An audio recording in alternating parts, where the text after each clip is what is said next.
Yo, yo, yo, what is up, everybody? Oh my gosh, I barely made it. I just made dinner, ran over to the computer, and now we are live. Let's see. Camera looking crispy. You guys can give me a yes or no in the chat. I can't see how many viewers we have. That's freaking annoying. It's like all zoomed in. Is that like on my end? Nah. How's the audio, Brandon? Everything cool? Everything good? Let's see. Whatever. Maybe that's for my my best interest that I don't see how many live viewers that we have. But what is up, everybody? Thanks again for coming to the Saturday night Reddit roundup. It's a little bit of everything. We got some Reddit stuff, and then we have obviously some TCG player stuff, some eBay things that I've been watching. But thank you guys for being here. You guys could be anywhere on your Saturday, on your Saturday, but you're here with me talking about Pokemon cards. So appreciate y'all for being here once again. Gosh, dude, can I just get this freaking thing like all straightened out? I guess not. I guess this is just how I'm going to have to roll today. So, all right, just like every weekend, we're going to start with this nice little slideshow that I curated. So here we go. So our first slide is going to be investing too much. Is this too much Pokemon investing? Oh, I finally slid up, so I figured out how to see the live viewers. 9 people. Wow, that's great. Investing too much. At what point, guys, does your significant other kind of tell you to slow down? Does this start to take up a whole another room in your house? Like when I look at stuff like this, it is definitely more than a hobby, right? Because this is what we talk about, the Pokemon collecting hobby, which has now turned into the Pokemon investing hobby. But it just seems like this is a little too much stuff, and I'm guilty of this as well. I was shout out to my boy Jito Jake. He was kind of doing this. I was talking to him on FaceTime. He was redoing his entire room, all that stuff, and holy, there's a lot of people. I mean, you could fit a couple tens of $1,000s in a couple of these little bins, just in the ultra modern stuff. So it's crazy, guys. Like this is where the hobby is. Unfortunately, for the most part, it's this. It's less of this, less displaying, and more of let's just put stuff in storage. And it's the Rudy effect. It's the nostalgianomic effect. You know, I personally believe, but it's man. When is enough? When I hear guys, like one of my favorite Pokemon YouTubers is PokePlumber. I cover all of his videos pretty much every week. And he talks about buying. He's like, oh, I didn't go in that heavy in my Destined Rivals position. I don't really have a big position. I just bought 12 cases of Destined Rivals. I'm like, in what world is 12 cases not a big position? Like I criticize a lot of these bigger YouTubers and their positions because it's like people lost all sense of reality. Like I don't know where these people live. I know a lot of people, they live like Brian for Pokini, that he lives in Omaha, Nebraska, so it's like the rent is dirt cheap. They're not in California. Some of them don't have kids, so I get it. But to say a 12 case minimum is a small position in Destined Rivals is, to me, is absolutely crazy. But it's nuts. But I just wanted to hear you guys. Is this too much? Is this more than a hobby? But what's up? What's up, Chronically Indoors? Glad you're here, dude. It's more than a hobby. The Great Church of Pokemon. That's what it's turned into, dude. It's turned into a straight cult, if you will. I don't know how I feel about that, but it is what it is, I guess. So yeah, this is more of that dude's collection. Now, when you look at it like this, it doesn't look that bad. I think it's pretty cool that he has that, like, the glass table display. I hope that's like a coffee table. That's pretty sick. Sketchy, but pretty sick. I like it. I like the way this looks. It's kind of something similar to what I have, but it's a good looking setup. I like it. So, what's the next best investments is what this is what's the next best investments singles. So I did watch I think it was Alex's latest upload. Shout out to the GOAT, Nostalgianomics, dude. Like, round of applause. Provides content for us all. I don't know how he gets so many views, but has no subscribers. Like 30K subs, like that fool should be at 100K, no problem. But maybe he has a lot of people that just aren't subscribed, but they'll watch, which is weird. I hope that's not any of you guys. I got a few DMs last week of people that were here on the entire live, and they're like, "Oh, I'm gonna subscribe to you." I'm like, you watched a 3-hour live, but you didn't subscribe. But baffles me. But he was talking about the promo cards, right? Just promos that no one wanted. He's talking about the Mew Celebrations promo. That's up like over 1,000%. It was like a 30-cent, sub 30-cent card. He brought up the Lucario from Crown Zenith, right? The ETB promo. There's cards like that, to me, are clear no-brain winners, and this was one of them. The Charizard V, to me, it just made no sense why those three Charizard promos were so cheap for so long. I understand, like, you guys have to remember when, like, we're gonna do the same thing, right? We're gonna do the same dance with that Charizard, the new Charizard, Phantasmal Flames UPC, right? There's probably gonna be a ton of them. Maybe, we don't know in this market, right? But it's safe to assume that those things are going to be pretty available. They're going to be out there, especially since we've given Pokemon. We've given Pokemon now. They've had 6 months or so to really get ahead of the reprint stuff. So where can we see, like, or what's the next best investment, right? I think it's just cards that we're not going to see coming. That's why I still hold on to my V-Star cards. I still hold on to my EX cards. I still hold on to my V cards from Sword and Shield. I still collect GX cards from the past.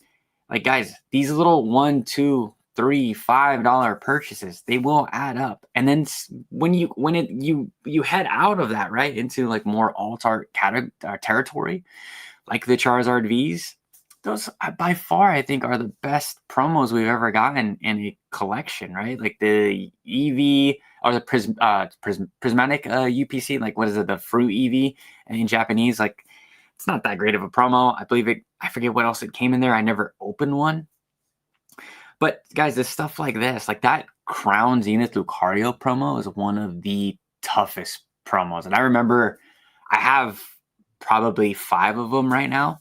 I should probably send them all to get graded, because even the graded prices for those cards are pretty insane. But they're tough to grade because, man, if you guys watch any of my ETB opening videos in the Scarlet and Violet era, like, every single card looked like this, right? Like, let me give you guys a little demonstration. So, there's a holo pattern. Let's get a common card. So it would literally come out like this, like a freaking chip.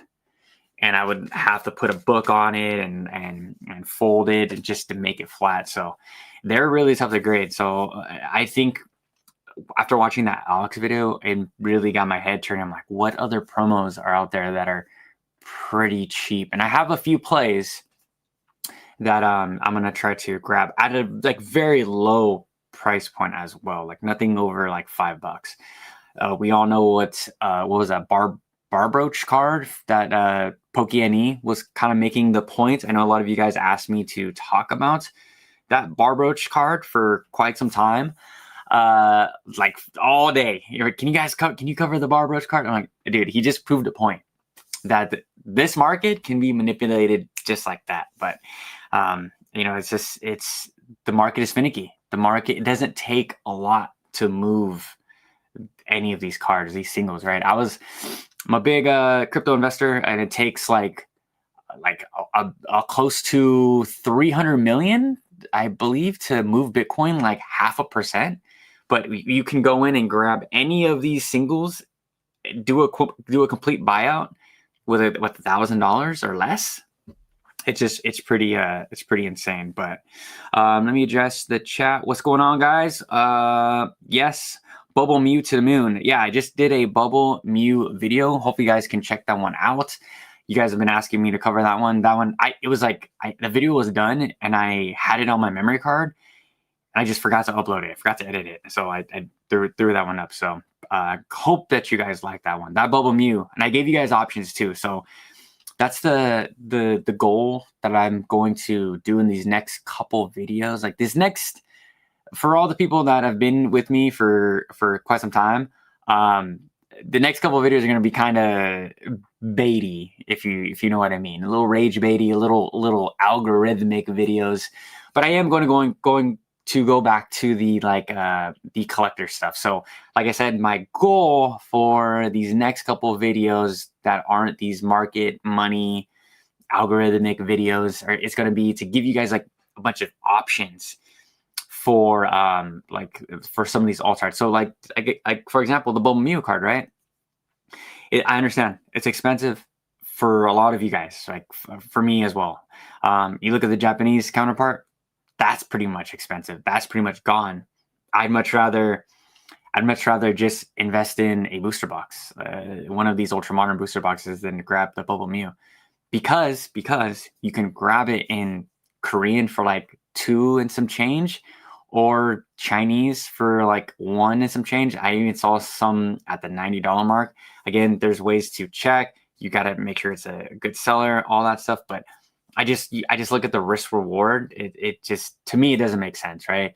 I was covering that Bubble Mew for the entire way up, almost every single week. And once the hive mind gets a hold of certain cards, it's literally over for some of these cards, especially in this era. Like I've been hearing a lot of like big money people are here in this space, and I've talked to quite a bit of people off camera, and it really seems like there is more of those type of people that are into this hobby because of the fast growth. A lot of these people, you know, like for me, and especially in some of my crypto groups, like there's a few Pokemon investors, but they're all they're buying stuff that like the PSA 10 Charizards, right? Base set Charizards. They're buying like real grails, right? $1,000, $2,000, $5,000 PSA 10s, right? It seems like that's getting normal because of the end of these like financial cycles. The crypto market probably has maybe 3 more months. November, December is when we top out for the 4-year cycle. Stocks is the same. And I think this next coming year is the housing cycle. I think they move in 12 or 14 years. You guys can correct me if I'm wrong. So you're going to see a lot of big money start to have, you know, just a little, people have a little bit extra money to spend on Pokemon cards. And it's crazy that that's even a thing. That I mean, in the Sword and Shield era, I never believed it. I never believed that there's all these like people trying to park their dollars into assets, and those assets being Pokemon cards, especially singles, because they fluctuate so much. But there's a lot of Pokemon fans out there. There's a lot of people that in their 30s, 40s, 50s that grew up with Pokemon, right? Or their kids like Pokemon, and they're like, hey, look, I understand the Moonbryon is a generational card. I'm gonna buy 10 PSA 10s, and I'm gonna park it in a safe, right? Like that is now what Pokemon is to an extent. It's definitely a piece of the pie chart. So we have to count for literally everything of this in this crazy market. It's not just people like me that just want to collect 1 or 2 booster boxes, throw them on the shelf, and just like look at them, or have a cool binder collection. It's not just that anymore. But yes, to get back to Yes's comment, Bubble Mew to the moon, it's gone. Like that's why I titled it that. I'm like, I was sitting there, I'm like, what the hell do I title this? And I was like, well, it's gone, so I'm just gonna title it's gone. So Goru, what's going on? Glass table pulls. Pokey Coin, what up, Mika? It's Mikubs. What's up, dude? Glad you're here. The pump, yes. Came up on Morty's Conviction, Ghastly, Temporal Forces, and 2 Gengar Lost Origin IRs today at a card show. Happy camper. That's sick. What did you pay? I'd love to know what did you pay for those? Because I know the I want to say illustrations. What are those called? Oh my gosh, I'm freaking blanking. The Lost Origin IRs. We mean trainer galleries. The trainer galleries. You're talking about the trainer galleries. Sorry. I hope you're talking about the trainer galleries. Galarian Articuno from Crown Zenith. You're right. I've been looking at a bunch of Chinese cards, and it's a lot cheaper and doable. Yeah, Texas Dad for sure. If watch all of my Asian Market Watch videos. I try to do those like every Thursday or Friday, where I just cover the entire Asian market, like Korean, simplified Chinese, traditional Chinese, because there is a difference. There is a big price difference as well. Simplified Chinese is better, and I think it's cheaper. So, but right now they're around the Obsidian. I think Obsidian Flames just dropped in for simplified Chinese, so they're quite a bit away. I'm personally waiting for all of the top cards in simplified Chinese and then grabbing them there. But this morning I have a few of the evolutions from Evolving Skies, the V's, not the VMAXs. I have a few of those. I pulled them myself, the Blastoise and Venusaur from 151. And then I have the gold cards from Crown Zenith. So I've been asking people all over Facebook Marketplace and offer up, hey, I got these cards. Would you like to trade, even if it's half towards, like, some guy was selling this. I mean, I'm hopefully going to grab it, but Surging Sparks for like 190. So that was an instant buy, and he said he was down, so we'll see. I'll keep you guys updated. I ended up backing out of the Darkness Ablaze booster box from a friend. It was a friend of a friend.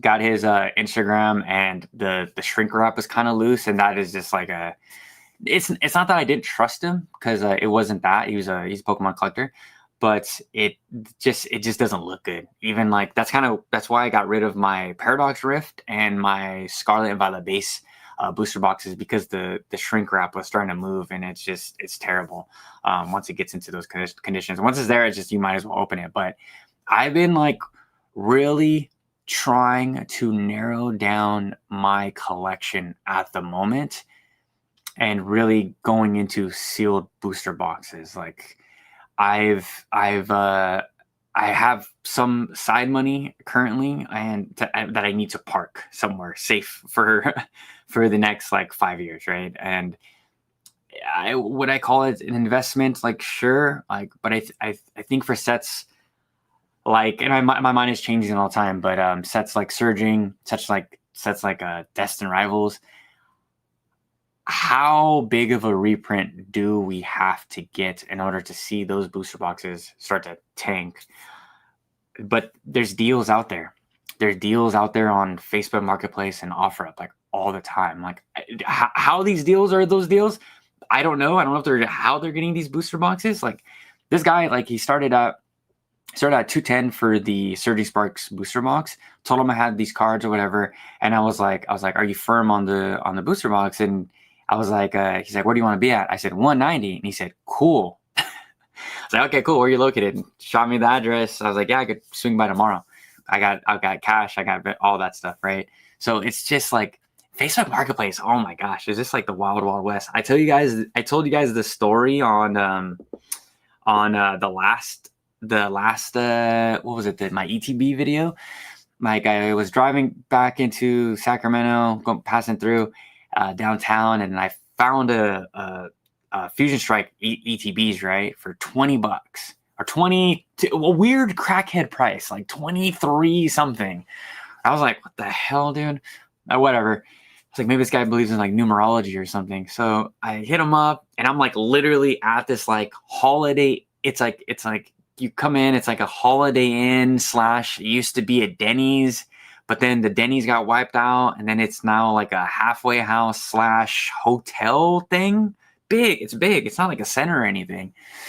And I drove around a few times. He's like, yeah, I stay like right here. Cause it updates the distance. It's like, oh, less than a mile. I was like, okay, this dude's like right here. This dude like literally like pulls up on a bike, whatever, tells me, he's like, yeah, you gotta open this thing, dude. Like, he's like, I can get any Pokemon product you want. And just tell me exactly what you want. I'll go grab it. In my mind, I mean, there's a bunch of Targets around this area. So I'm like, this dude is just smashing and grabbing. I didn't support his cause after this interaction, but the deals are freaking out there. All right, so yeah, Texas Dad. Sorry to go off on a rant, but Thursdays or Fridays I do the full Japanese or full Asian market. What's up, Brandon? Glad you're here, man. Uncle Alton, you plan on making a video on what Brian posted and how that contradicts Alex's take on market manipulation? I mean, I could, but stuff like that, dude, like I don't really want to be in the middle of that. And it's not like I like making the stuff that I want to make, and not. I do the reaction videos because I think they're important for you guys to hear, right? Because sometimes I'll come out and make a video. I mean, my videos on a good week, like I'm having a good week, I'm having a good little streak, but my videos do like 1,000 views to like 500 views, right? So not a lot of people see my stuff until I throw like a Rudy like reaction or whatever, so that more people will view it. More people will hear my take on like that kind of content. But it's like I told you guys in the beginning of this, like Brian was just trying to make a point, right? And market manipulation, if you don't think it's real, like I don't know what to tell you. It's like trying to convince people that the world is round, right? It's like the flat earthers will always believe that the earth is flat. I can't convince them, right? No matter what scientific evidence comes out, it is what it is, right? But it's been a thing. Market manipulation has been a thing since I got like into Pokemon cards, right? There's always going to be shady actors, and actually, like even the Japanese market is experiencing a little bit of that. That's why I know a lot of you guys message me on Instagram now and ask me like, hey Henry, when is a good time or when is the Japanese market going to crack? When are we going to start seeing some of these booster boxes at a little bit more affordable option, right? Or affordable price? And right now, even Japan is having a scalper problem. I just got off the phone with a subscriber. We talked for quite some time in the morning, and he was telling me how these groups of people, not from Japan, of course, are being dropped off in hordes, and they work as a team. They are damn near scalpers, but they came here, and that's their only job. Their only job is to come and grab all of these Pokemon booster boxes. They bring their families. They have this little operation, right? And when you hear this stuff, it sucks because a lot of this stuff is being backdoored, right? Like right off, or at release, or the day before release. So it really gives the Japanese people like a less of a chance to grab this stuff. I understand it's getting better with like the lottery system, but we're all experiencing this quick flip money. Like and I didn't think that it would ever get to Japan as much as it has, but it absolutely is that. I have a few people that were giving me two different information as far as like the booster boxes. The booster boxes are still $35, $35 to $37 USD converted, right? But what happens is these people go in, Japanese people as well, they'll go in, grab booster box or whatever, and then they resell those to LGSs or to whoever for about $50, $55, right? And that's why we see, or my friend that I just had, Sunil, he was buying the Black Bolt and White Flare booster boxes for $55, right? And in my mind, I was like, okay, that's what they are. But it's actually not the case. They still are very, very cheap at $35, $37. But then what's happening is there's so many of these bad actors or whatever, however you want to call them, right? If they're making a buck, are they grinding, whatever. That's not really but they're then sending these products over to people in the United States, and they're charging, $100, $105, $110, not including that tax, right? That new 15% tax. So they're making almost 2x that money right then and there. So that is like something to note, and that's something that to like we always have to vote with our dollar, and like I just can't see myself spending that type of money. And this is all from TCG Player. I don't know where you guys are in the world, but here in California, I can just go on Facebook and OfferUp, and I can find like Mega Brave for $85 a box, which again, that's over 2 times MSRP, but it's not 110, right? I forget what it is right now, but the market is just crushed as far as like the sealed product. And the sealed product is like, it's slim, right? Like when I was there, it was around the Super Electric Breakers Paradise Dragona era. So I was able to grab anything, just walk into any LGS. Oh, cool. Like $35, $40, right? I told you guys all the time, I was buying, oh my gosh, this set. What was this? Keep on blanking out. This set. I was buying these they were on sale. Like I would go to the LGSs and they'd be like, oh, 25% off discount sale, 50% off discount sale. I'm like, what the heck? I was thinking, I'm like, oh, it's maybe the boxes are damaged or something. Those are fine boxes. Like, why are these Pokemon boxes being discounted for 27, converted?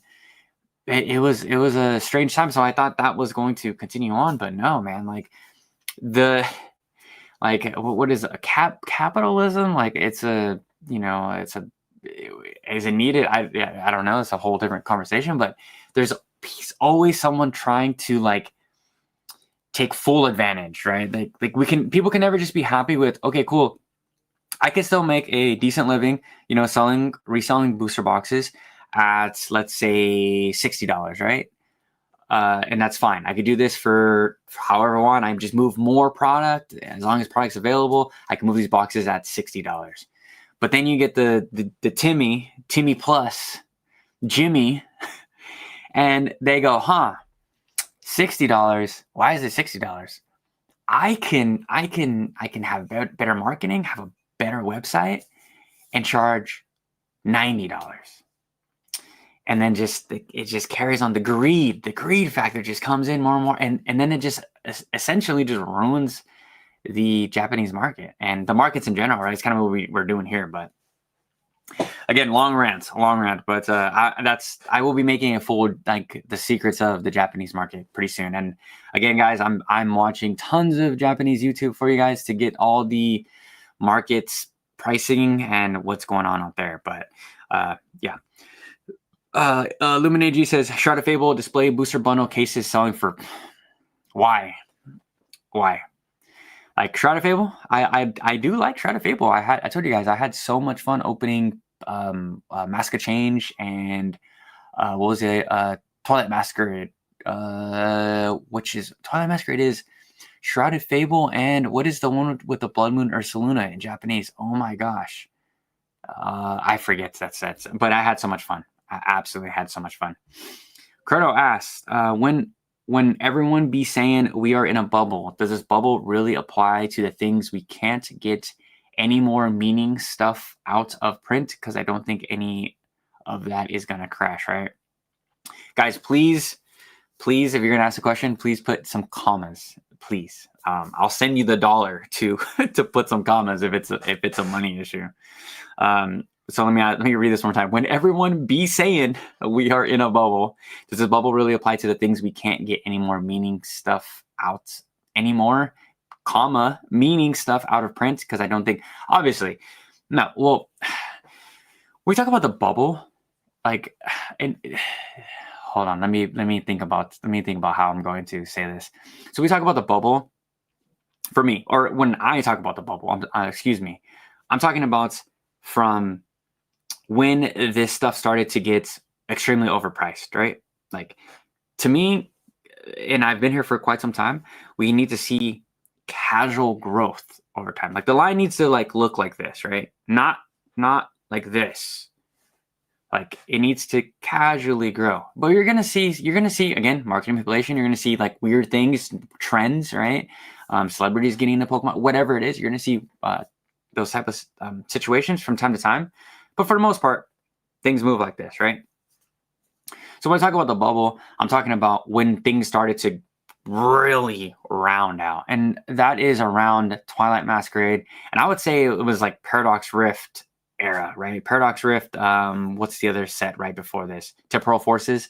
Paradox Rift, Temporal Forces were two sets that were like, if it was a bubble, a balloon, the guy was just like pumping they were pumping the pumps to get that balloon, that bubble going, right? And a lot of those cards are just doing some funny stuff, like the Iron Leaves EX, some of those iron cards, and then we had the Morty Conviction, the Ghastly, cards like that. And then the bubble started to inflate.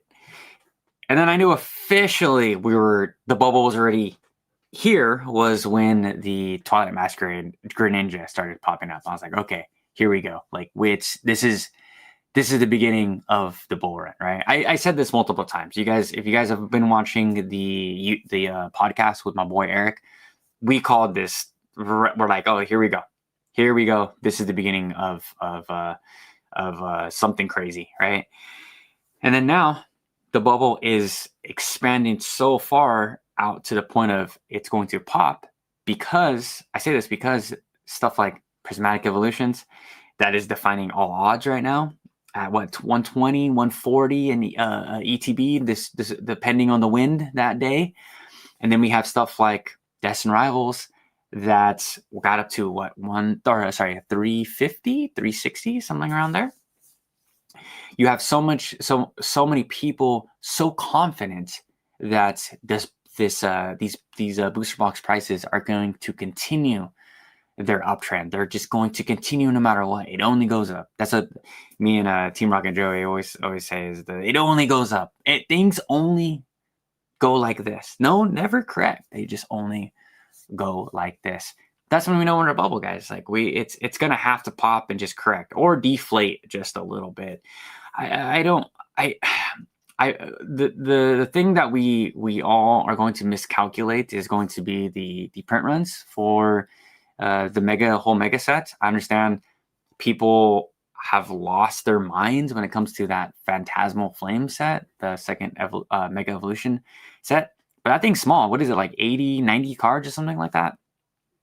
Once people realize that stuff, there's so many Pokemon YouTubers that just come on here, bro, and they just blab about stuff they don't have no context. There's no information, but they just want to run to the computer as fast as they can and make a video like, market's cooked. We're cooked. You guys see this Phantasmal Flames Pokemon Center ETB? Oh, we're cooked. Like, this is done. Like, it's gonna go to $300. Right off release, it's gonna go $400, $500 maybe. Oh my gosh, Phantasmal Flames is gonna have the S. It's gonna be a crazy chase, probably up there with the Moonbryon. But what happens if this thing is printed into the absolute ground? What happens if the masses start to realize that, hey, this stuff is not scarce? We can just grab this stuff at Pokemon Center. What happens if Pokemon decides to leave these booster boxes, leave some of these sleeve blisters, the UPCs up on the Pokemon Center? What does that do to people's confidence with the set? Like, I am so ready for the first couple of videos when Pokemon really puts their what's on the table and has people in a frenzy, because I think going into this next block, they've learned their lesson. The people that are on this fence of like the Pokemon loves how crazy this market is. They love that booster boxes are at $300 off the gate. I ask you, why? Why the hell would they want their booster boxes to be unobtainable? And why it doesn't benefit them whatsoever? They're still selling these boxes at whatever they're charging distro. They're not seeing any crazy inflated numbers. They're not laughing to the bank. They're still pushing out more boxes, more product, but it doesn't really affect them that some of these booster boxes go to $350 in 6 months, right? It's silly. It's just the state of the Pokemon YouTube situation is absolutely crazy. But hopefully that answered your question with the whole bubble situation. But Cringe, what's going on, dude? What is going on? YouTube user, glad to see you. Should I trade my Lost Origin box for 2 Destin boxes. Hell no. I'll take a sip of coffee really quick. Let me say that one more time. Hell no. If you ever think that you need to get out of your Sword and Shield boxes, your positions, for ultra modern stuff that hasn't seen this reprint yet, mind you, we may not see a giant Destin Rivals reprint. We might not see a giant Prismatic Evolutions. I got a good Prismatic Evolutions video coming this week, guys, so make sure you guys check that one out. We may not see these giant reprints that people like myself thought were coming, right? And I could always come to you guys, tell you guys I'm wrong. I tell you guys I'm wrong all the time. I know just as much as you guys. I just spend a little bit more time researching. But Destin is in the reprint window. I would just sit nice and tight, enjoy my Lost Origin booster boxes, put them in an acrylic case, stash them for the next 10 years. Like, they're fine. Just, you don't always need to be flipping, right? If liquidity is an issue, better to maybe get some more hours at work or do some overtime or kind of do some side jobs to get the Destin Rivals booster boxes instead of trying to flip, because flipping can get sketchy really quick if reprint comes, or anything can happen in the Pokemon universe. Chronic Indoors, yeah, the Denny's, dude. The good old sketchy freaking Denny's turned to halfway house. Like, oh, you guys love that video on the ETV video. 40 for Morty's. Just pay the guy his price. 110 for the other 3 cards. All of the same vendor. Vendors had the Gengar IR anywhere from 30 to 40, and the Ghastly was going for 50 to 8. Jesus. Yeah, I'm gonna try to do more of these like vendor POV buying videos, because I see those they be going crazy then. But for me, when I go to these card shows, it's tough to grab anything because I'm primarily in Asian languages like Chinese, Korean, Japanese. Even Japanese now is like taking like a step down for me, which is crazy to some of you guys are here. You guys only care about English. You guys only care about money. But for me, I just want the cards, right? And I told, shout out to my boy Brandon, the dude I had last week talking about the Japanese market. But he asked me, he's like, hey, if there's any cards that you want me to check out for you in Japan, like, let me know, I'll grab them for you. It's like, cool. I was like, this might sound crazy, but can you, because in Japan, they have the green sticker for like near mint, yellow and red for lightly played and damaged. But if you sort through them, some of the damaged copies, like, they're not that bad. They might be a little nick in the corner, like a white little. It doesn't bother me, right? I'm gonna put it into a little case or something anyway. But I was like, yeah, grab me some lightly played. Like, I would need the Latias from the more expensive one. I believe that's a Latias. From Surging, from Super Electric Breaker, and then I need the Iron Roar EX. And I would like that in like a lightly played. There's on there on eBay, but I just don't trust that. I'd much rather have a friend go grab one for me. But yeah, so the whole going to card shows, like, shout out to my boy Jodo Jake once again. He was telling me about the card show tomorrow in San Francisco, but I was like, dude, it's like, what am I gonna get there? Am I gonna try to grab some ultra modern English boxes? I could just grab that down the street. Like, I don't have to pay for an entry, and I don't understand like why some of these vendors don't have more Japanese or more Korean or more, like, I mean, they're just affordable options. If I was a kid, right, I wouldn't care that my Tyranitar V is in Korean, right? I just want the card. Like, I don't know. That's just me. Swap meets used to be the same, but now they price everyone out. The offer up in my area, they all don't budge on price, so I'm lowballing best offers on eBay. Yeah, that's the thing.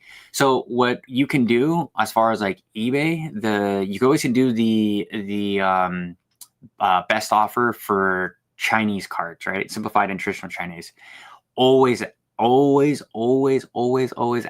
send them an offer. Don't just pay that price, guys.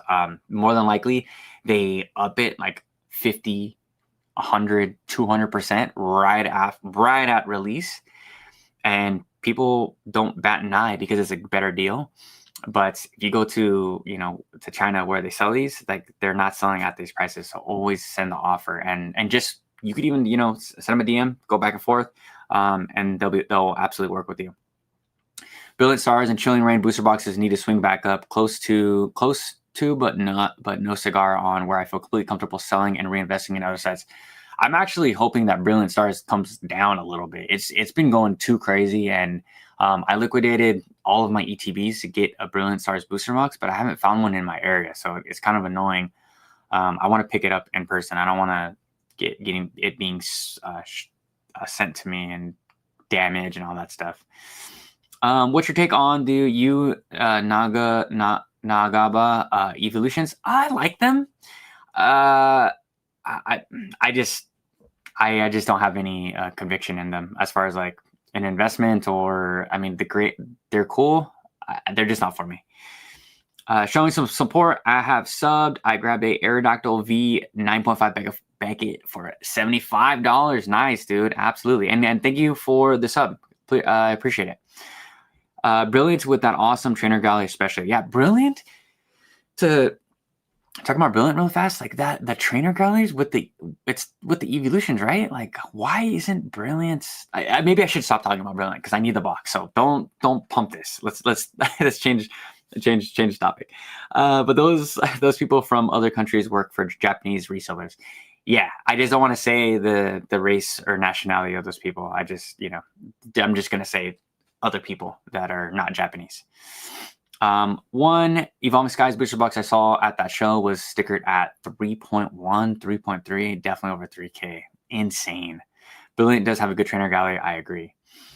That Bubble Mew, I saw it like at $300 like 2 months ago. Well, you know that, like I said, I was covering it when it was at $75. I don't remember if it was when I was covering in Japanese or English, but it was $75 for a long time.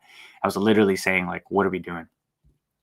Yeah, $27 a box, dude. Like, no, it was a crackhead price for that Fusion Strike. It was like $27.33. I was like, oh, this guy, or $27.88. I was like, this guy is like a numerologist.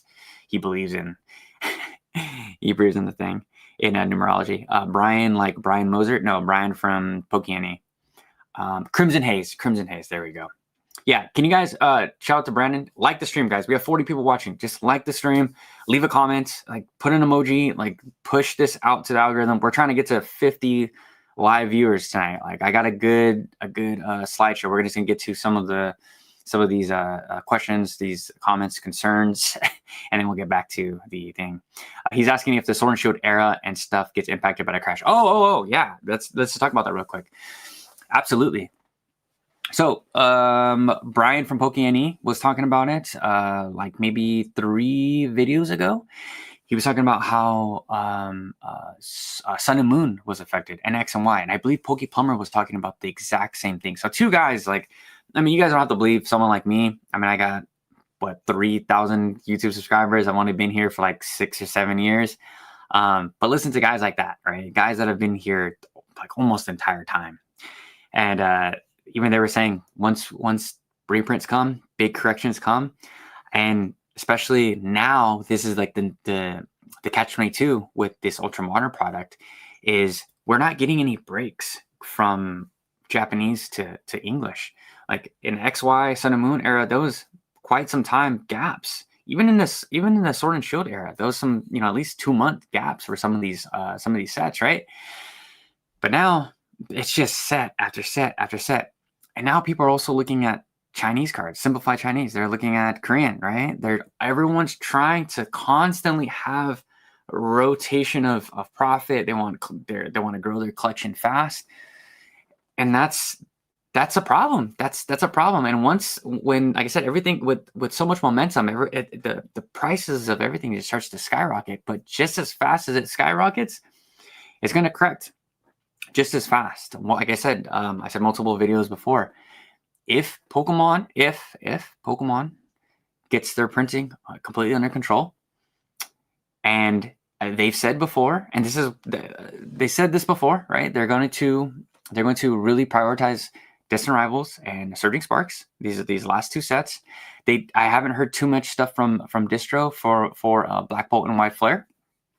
but I know that Destin Rivals and Surging Sparks and Prismatic Evolutions are definitely the sets they're focused on printing so much of.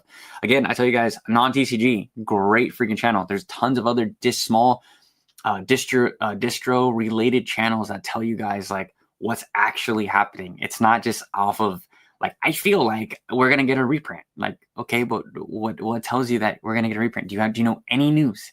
Like, at least follow Danny Phantom, right? Or PTCG Radio, right?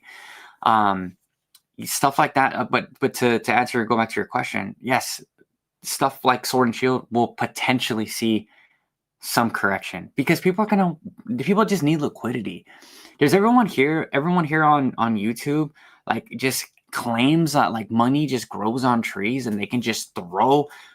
I love the Pokeplumber, but it's like him saying like he has a small position and Destin Rivals like 10, 12 cases. I'm like, bro, like money doesn't grow on trees. Like most of us are living damn near paycheck to paycheck with like a little extra for Pokemon, right? That's like majority of America. Like I'm based in reality here.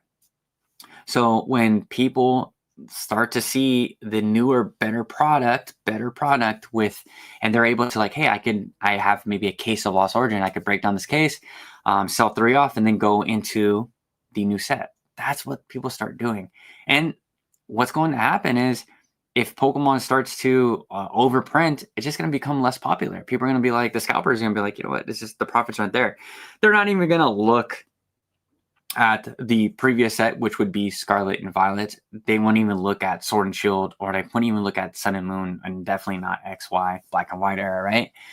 And that's when these people are going to start offloading, and it's going to be tougher for them to sell. So what they're going to do, they're going to sell a little bit at a discount. Those discounts are going to start to discount. Like I've already seen it before. Not to correlate this to Ultra Modern, but we're already seeing it with sets like Surging Sparks on Facebook Marketplace OfferUp, right? I saw them go from 95. Now then they were 75. This last Costco bundle, I can literally go to my Costco right now, grab that bundle. Now they're 65. Right? MSRP after taxes, you're pretty much paying 60 and some change, right? For an ETB. So for me, I would much rather not deal with that mess, not that mayhem at Costco or whatever. If there is a mess, right? I'd much rather just go pay the $10, $15 over market and just go grab it and just have a quick transaction. But I firmly believe, guys, that the opportunity is going to be here once these markets start to correct. And it may not be a giant correction. I'm talking to like, I know everyone's hoping and praying that Evolving Skies is going to somehow get down to like 2K. I mean, it's possible if people start to really, but once people understand what they're holding could be gold, like Evolving Skies, that thing could be a $5,000 booster box. It can swing just as far this way than down. But I think like sets maybe like Astral Radiance, I mean, it's struggling right now. If we do see a big reprint, because it's not a if, it's a when. And when when the product starts coming out and flowing, people are gonna have to make some decisions, some tough financial decisions for all the people that are quote unquote real Pokemon investors. With like the slide that I showed you guys, the giant walls and inventories of clear boxes and their storage attics, like they're gonna have to make a decision on where you want to park their money. And is there a better opportunity in other places? And Pokemon isn't like stocks, right? Like if I want to sell a crypto, right, and on a sell order, sure, it has to be filled. I still have to place it, and someone still has to buy that order. But I can't discount my order and be like, hey, I'm going to sell this freaking Bitcoin at you want it? I'll sell it to you for 75% off. Like that's not how it works. Like someone has to buy it. So it's Pokemon is different in that asset class where the discounts are gonna accumulate. Let's get down. Actually, so I'm gonna favorite this, and then we're gonna go back to the slide really quick. So it's just. Okay, so yeah, best new investments is promos, guys. Go look at a lot of promos that we have. A lot of you guys have just been fading, to be quite frank. So I brought this booster box up because a lot of you have asked me about the simplified Chinese market. You guys asked me, Henry, have you seen the RK9? It's in PSA 10. What is it going for? Right, the card's crazy, guys. If you guys are interested in that RK9 card, just buy the card. The chance of you pulling that card in this set, and here's the caveats to this set, right? Chance of you pulling that card are slim to none. I watch a lot of people open this box. It's rough. It's really rough. There's not a lot of pulls in. There's not a lot of like value in the box besides that RK9. A lot of people can tell you on other YouTube channels. Crystal Collects, she's great. Crystal Collects does all the Asian languages. But for me, I just want to collect the booster box. So I'm going to grab one at $65. And then the RK9 card is like sub 200. I think cards like that, the simplified Chinese cards, those are the ones that a lot of you guys have to look into as far as like the graded people that are here on this channel, the plays people. Like grab the stuff that's really the one of ones, right? Not necessarily the one of ones. It's not a numerical number or numerical card. But it's focused towards Chinese. Like we may not get it in Japanese. We probably not going to get it in English. So there's always an opportunity there. But I think this booster box looks absolutely beautiful. I love Arcanine. I'm a huge dog lover, so Arcanine is freaking awesome. I love Growlithe as well. My girl's like a huge Growlithe fan, so this one is definitely going into the book, the display back here. So this card, it was on a tag Reddit thread. We're not going to talk about the Umbreon getting a 10, like whoop-de-doo, you got a 10. But the more I look at this card, and I'm glad I have a copy, and I'm not here to show it because I only have one copy. I'm not paying this. It's been fluctuating. I get it, and people want to. Let's see if I'm still here. Yeah, people want this card to come down so bad. They want it to get down to $700 so they could tell you I told you so. But I think there's enough bulls that BULLS, bulls, not pulls, bulls, they're going to keep this card like heavy. They've seen what happened with the Umbreon, or the Moonbreon, I'm sorry, and they're going to keep this one afloat. That's my personal opinion. And that's why I've kind of changed my mindset as of this morning of grabbing prismatic ETBs at like $80. I was finding them on Facebook Marketplace. I'm actually going to pick up a few either tomorrow or Monday.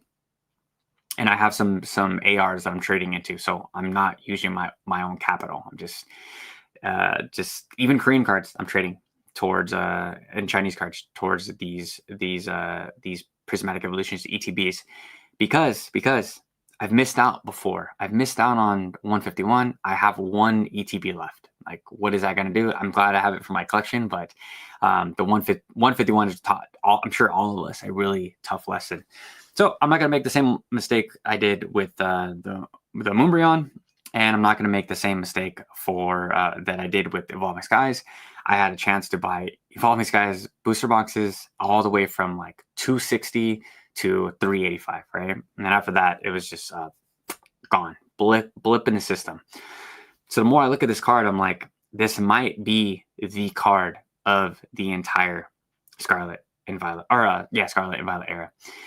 In my personal opinion, it has the rainbow borders, which again, I told you guys I'm not really a huge fan of, but the art is amazing. And it has the Terra Crown.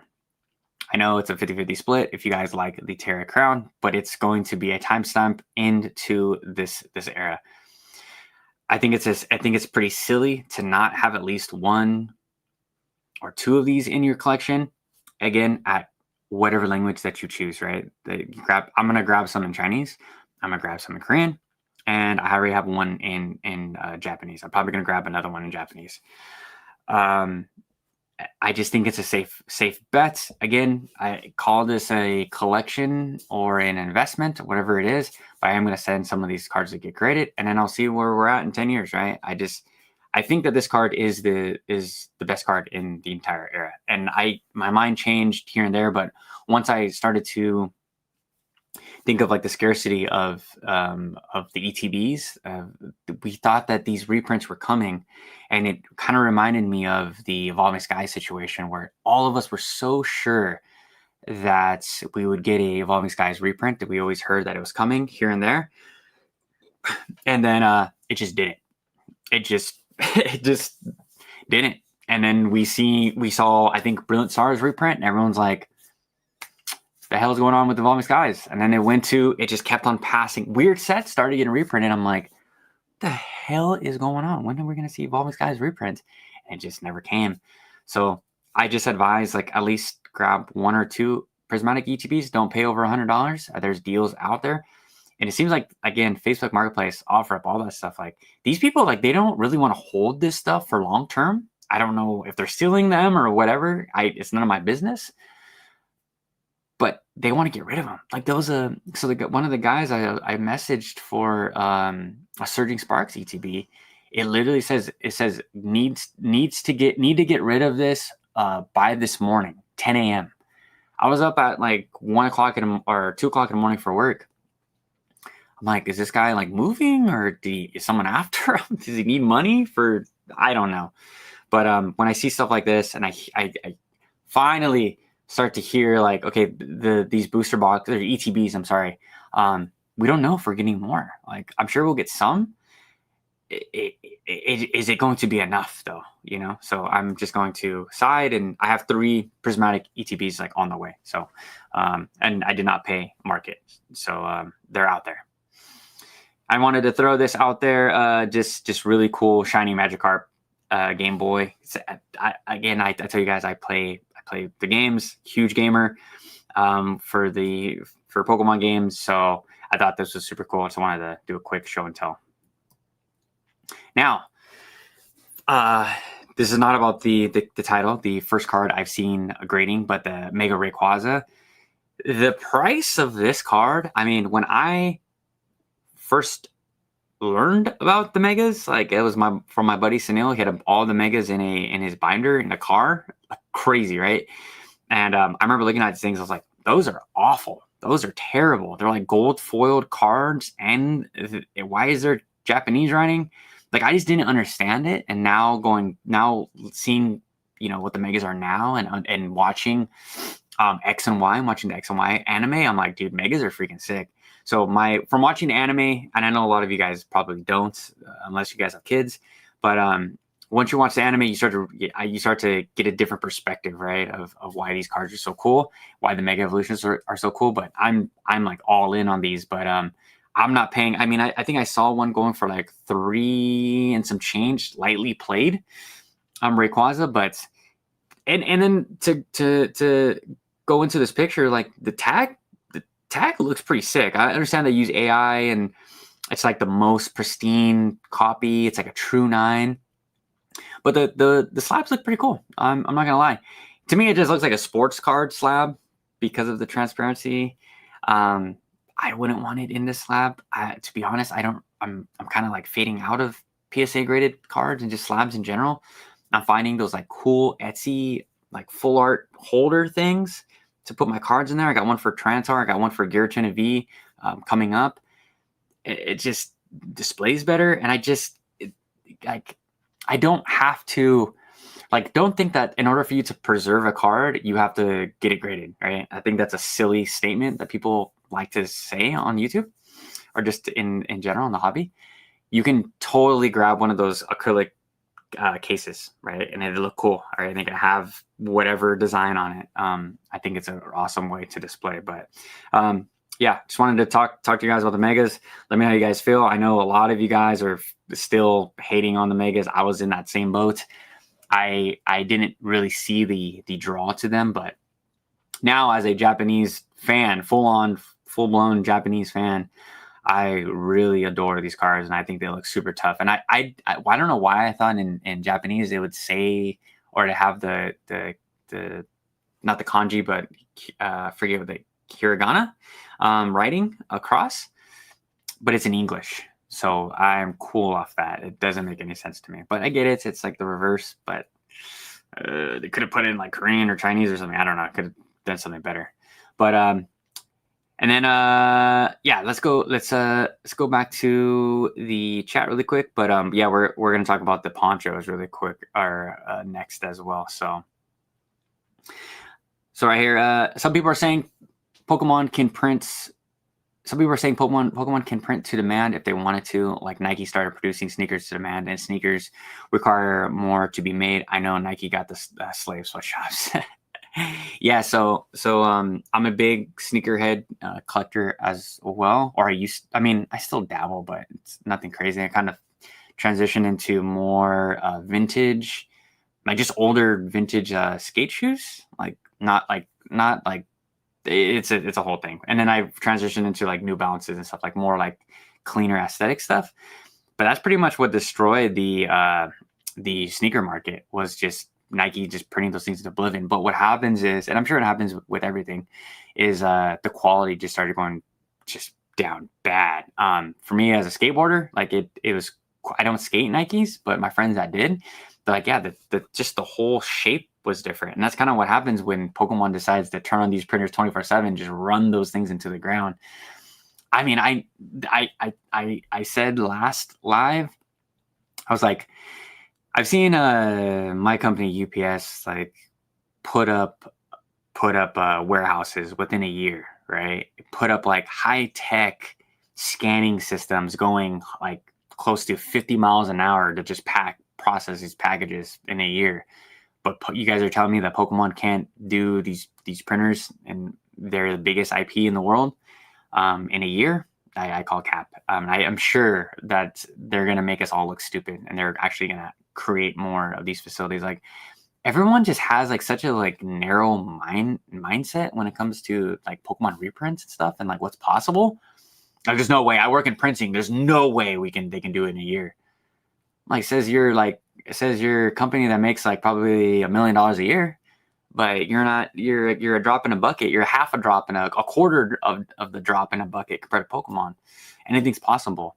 And that's how Pokemon's going to really get it under control. But I don't know if I believe Pokemon can't print to demand. They honestly might just be playing with their hand to keep demand and the hype up right now. But no, I don't think it's that. I think they know that they're missing out on money for sure. It's not they don't want to miss out on these dollars. Trust me. Yes, the market has not shown organic growth in a year. The Gasoline Iron Crown were pumped from temporal. Facts. SV06 was the start of it. Oh, absolutely. Yeah, bro. Oh my gosh, Pokepond is at it again. So I just watched his video right before right when I was making dinner and my protein shake. Bro literally has the coldest take, and I don't even care like talking. I don't even care if I grill him on here, but that fool was saying that he's like, oh, Journey Together. I don't know why Journey Together is like. I get messages from Americans that Journey Together is just sitting there, and I think I have a Journey Together slide. He's all, but I'm fairly confident that Journey Together is going to perform well long term. So take that, and it seems to me that Journey Together will do great long term. And I just replied, I'm like, bro, coldest takes on YouTube. Like, can you just stand on anything that isn't sand, right? Like, to have an actual take on why some of this product is quote unquote bad, or you don't like it, or the market doesn't like it. Don't just say that you can't be a investing channel and just say that things are going to invest. That's why like my brain explodes when I watch guys like him and they have like a big following. I think he has like 5K subs. I'm like, bro, there's 5,000 people that decided to sub to your channel for your Pokemon investing advice when you just say everything just goes up over time. Like, again, I tell you guys, I made that exit strategy video. Like, when are you buying? When are you selling? Go into the charts and say, hey, when we had this little sleepy low period right here, I think this was a great entry price, right? Don't buy it until it gets close or next to that entry price again. Dollar cost average into that set and try to get your initials down. If you can't get your initials down, don't buy any more at the top, because all it does is raise your initials. Like that's actual investing content. That's actual investing advice. This fool like literally just, it's like the most not mind numbing. And he's one of those people where I'm like, I don't believe anything you say. Like I look at your like backdrop. You it looks bare bones. Looks like you got a few Pokemon Go ETBs back there. Like I don't know if a lot of these new Pokemon investors like really have what they say they have. It's a huge flexing like situation in the investing space. It's absolutely just mind-boggling how these fools like have a freaking like if I wanted to just get to 10K like in the next year, I would literally just make Pokemon investing content with the coldest takes, and I could literally just sit here and look at you guys straight in the eye and just tell you guys that everything goes up and just to continue to buy, right? And just confirm the biases of and confirm your actions that you're just making it's like patting a child on the back when they're crying, right? It's like, oh, you're okay. Oh yeah, it's good, everything's good, just keep on. It's like, no, dude. If you tell people to continue to buy and buy and buy and buy, yes, in 10 years, sure, 5 years, sure, people are going to make money, but they won't hold for that long, my friend. That is the whole catch-22. People only hold for a year. People are only here in this hobby for 6 months, and then they're gone. Then they go to freaking the next best thing. So you were here telling these people to, and I'm happy that there's on the other side. I'm happy that there's a lot of these people that are going to get wrecked. They're going to sell at a discount. That's what's happening now. That's why I'm getting these Surging Sparks booster boxes for $190 when the boxes I just checked TCG Player was like $240, $250. Like people are already starting to like, I don't need to hold this. I'm cool. I'm dumping. Like that is, it's just, man, bro, Pokemon, like, dude, like stand on something, bro. Stand on something. Twilight Masquerade was the hype set that changed my LGS. Went from 15% to 20% mark up. Absolute madness. Regular Journey Together ETBs, bro. If your LGS is selling ETBs for 120, like they're cooked. I'm done. I'm absolutely done. Like a few of my LGSs in the area, I'm not going to name them, but they did market prices esque, like they would increase it a little bit, a few percent here and there, which was fine by me because I'm always down to support. But then there's a few places, I'm not going to name them, newer places that are market. And I'm like, that's fine if you're selling a TCG Player, but not in an LGS. It just doesn't make any sense where you're like for the community. Where I have a board game, they do like Dungeons and Dragons and Magic and stuff like that, and they're so awesome. I love them. They're like a comic store right here, and they sell at MSRP. They have Destiny Rivals booster box or ETBs MSRP. They're like, hey, we got 12 of them. Come down for MSRP. One a person. People lined up, got 12, called a day. Like you are going to burn your customers, your followers, your supporters for like 1.5, 1.75, maybe 2x. Like it's just not worth it. Think about the long-term game, but these new LGSs, like they don't really give a ish about these people. My boy Louie, what is going on? Glad you're here, dude. I'm very glad you're here. So people still talking all prismatic in 5 minutes after it's been literally printed into the ground makes it hard to read. It hasn't been printed to the ground yet. It's been printed hard. Don't get me wrong. But so here's a little preview of my prismatic video coming next week. So Pokemon has said constantly, they've left little hints that they are going to continue to print prismatic evolutions, right? More coming soon. Additional items coming soon. All over Pokemon Center sites, blog posts, it just here and there, right? They wouldn't have made these pull rates so darn tough if they didn't plan on just keeping this cash cow going, right? It's silly that people think that that's it, right? Could we be like halfway done reprinting it as far as ETBs? Sure. But the whole Costco fiasco of them restocking these bundles, I tell you guys all the time, you don't think Pokemon prints all of the, like people think that again, this is from a PokeRev video, right? Cool Trainer Ryan said the same thing. Pokemon, they'll print in these warehouses, and then they put them into another warehouse for either cooling or whatever, or to prepare to be loaded to a truck or whatever. And then they have side inventory. They have boxes that will get parked. So people just think that they just come off hot off the press. Oh my gosh, the booster box, Target, booster box, Costco, Walmart, like they just think that they're just so hot. They got to just get out. Like, no, this inventory has been sitting around. And then you have the Amazons, the returns, the Walmart's returns, all this stuff that gets returned back to the Pokemon company. And what do? They just repackage that stuff. What do you think these tins come from? Or the Pokeball tins? What do you think those other tins come from? Like, different product either didn't sell or wasn't moving. So they're like, hey, we're going to throw some prismatic bundles together and sell them to Costco. We're going to get rid of these things first, kind of test the waters, and then we'll see what we need to print more of and go heavy into. Again, they've said this multiple times. Like, I'm going to be a fool. I'll be a fool if they don't print any more of these Prismatic Evolution ETBs. Like, I wouldn't be surprised if Costco gets another drop, because it's just easy way for them to just get this stuff into the market. And I told you guys last live, we're going to be here every Saturday night. The entire market, the entire Pokemon community in Asia, right? Germany, Africa, they're all looking at how well we can get our stuff together, how well Pokemon International can get this Prismatic Evolution situation under control. Once that comes down, everything starts to come back down. My beautiful Korean booster boxes have gone up $5, $10. My Japanese boxes, obviously I told you guys the inflation, they're inflated, right? It's all on us. Once Pokemon International gets its stuff together, we're in the clear, guys. We're absolutely in the clear. Pokemon gonna print more, but they do love how crazy the market is.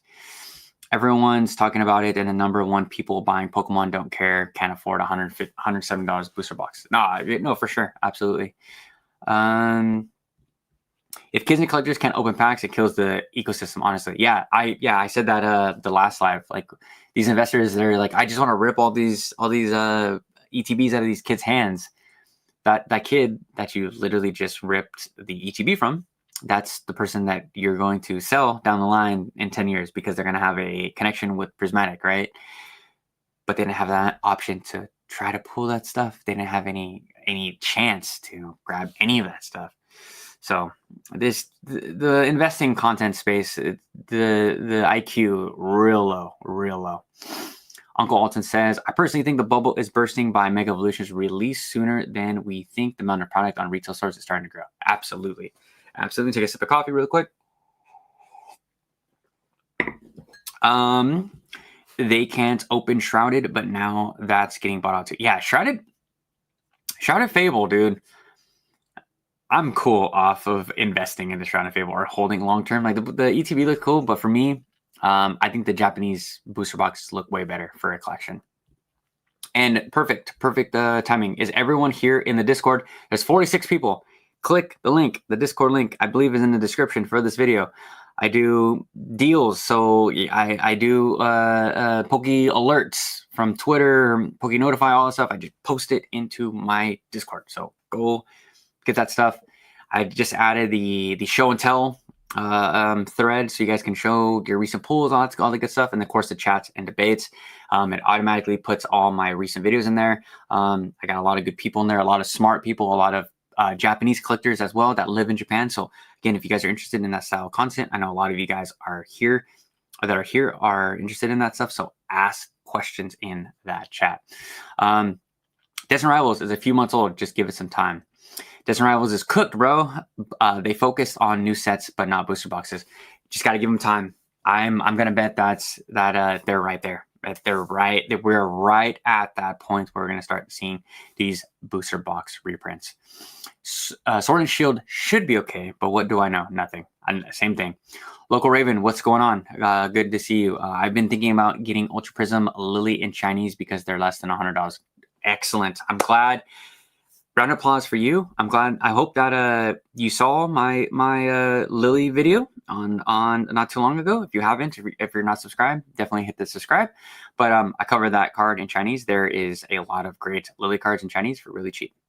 Iron Thorns or Roaring Moon. Yeah. Oh, Roaring Moon. Big Roaring Moon fan over here. Hold on. Iron Thorns is Tyranitar, right? Damn, they're both good. Probably Iron Thorns. Yeah, Roaring Moon's cool, but I remember that Roaring Moon's the only reason I like that card is because it has the Screamtails. I'm a Jigglypuff fan. You have a few nice singles under $30 you recommend right now, Henry? Sword and Shield and Esfera. Cool. Let's just talk about that. Under $30, the Iron Valiant from Paradox Rift is cheap. I don't know if it's $30 though. Again, I'm not necessarily in English for the most part, so I spend more time looking at singles in Japanese. But definitely, you can get it in Japanese for $30.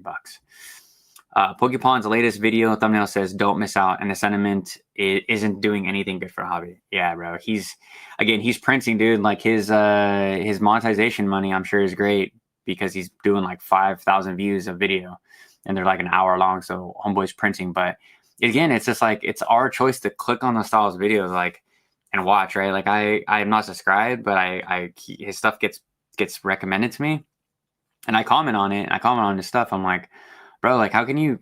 It's just the same thing with VaporSoft. It's like, how can you say you're an investor or a small, or you think you're a good investor, right? You can't make a channel being like hang your hat on being a bad investor. So they have to think they're doing something good.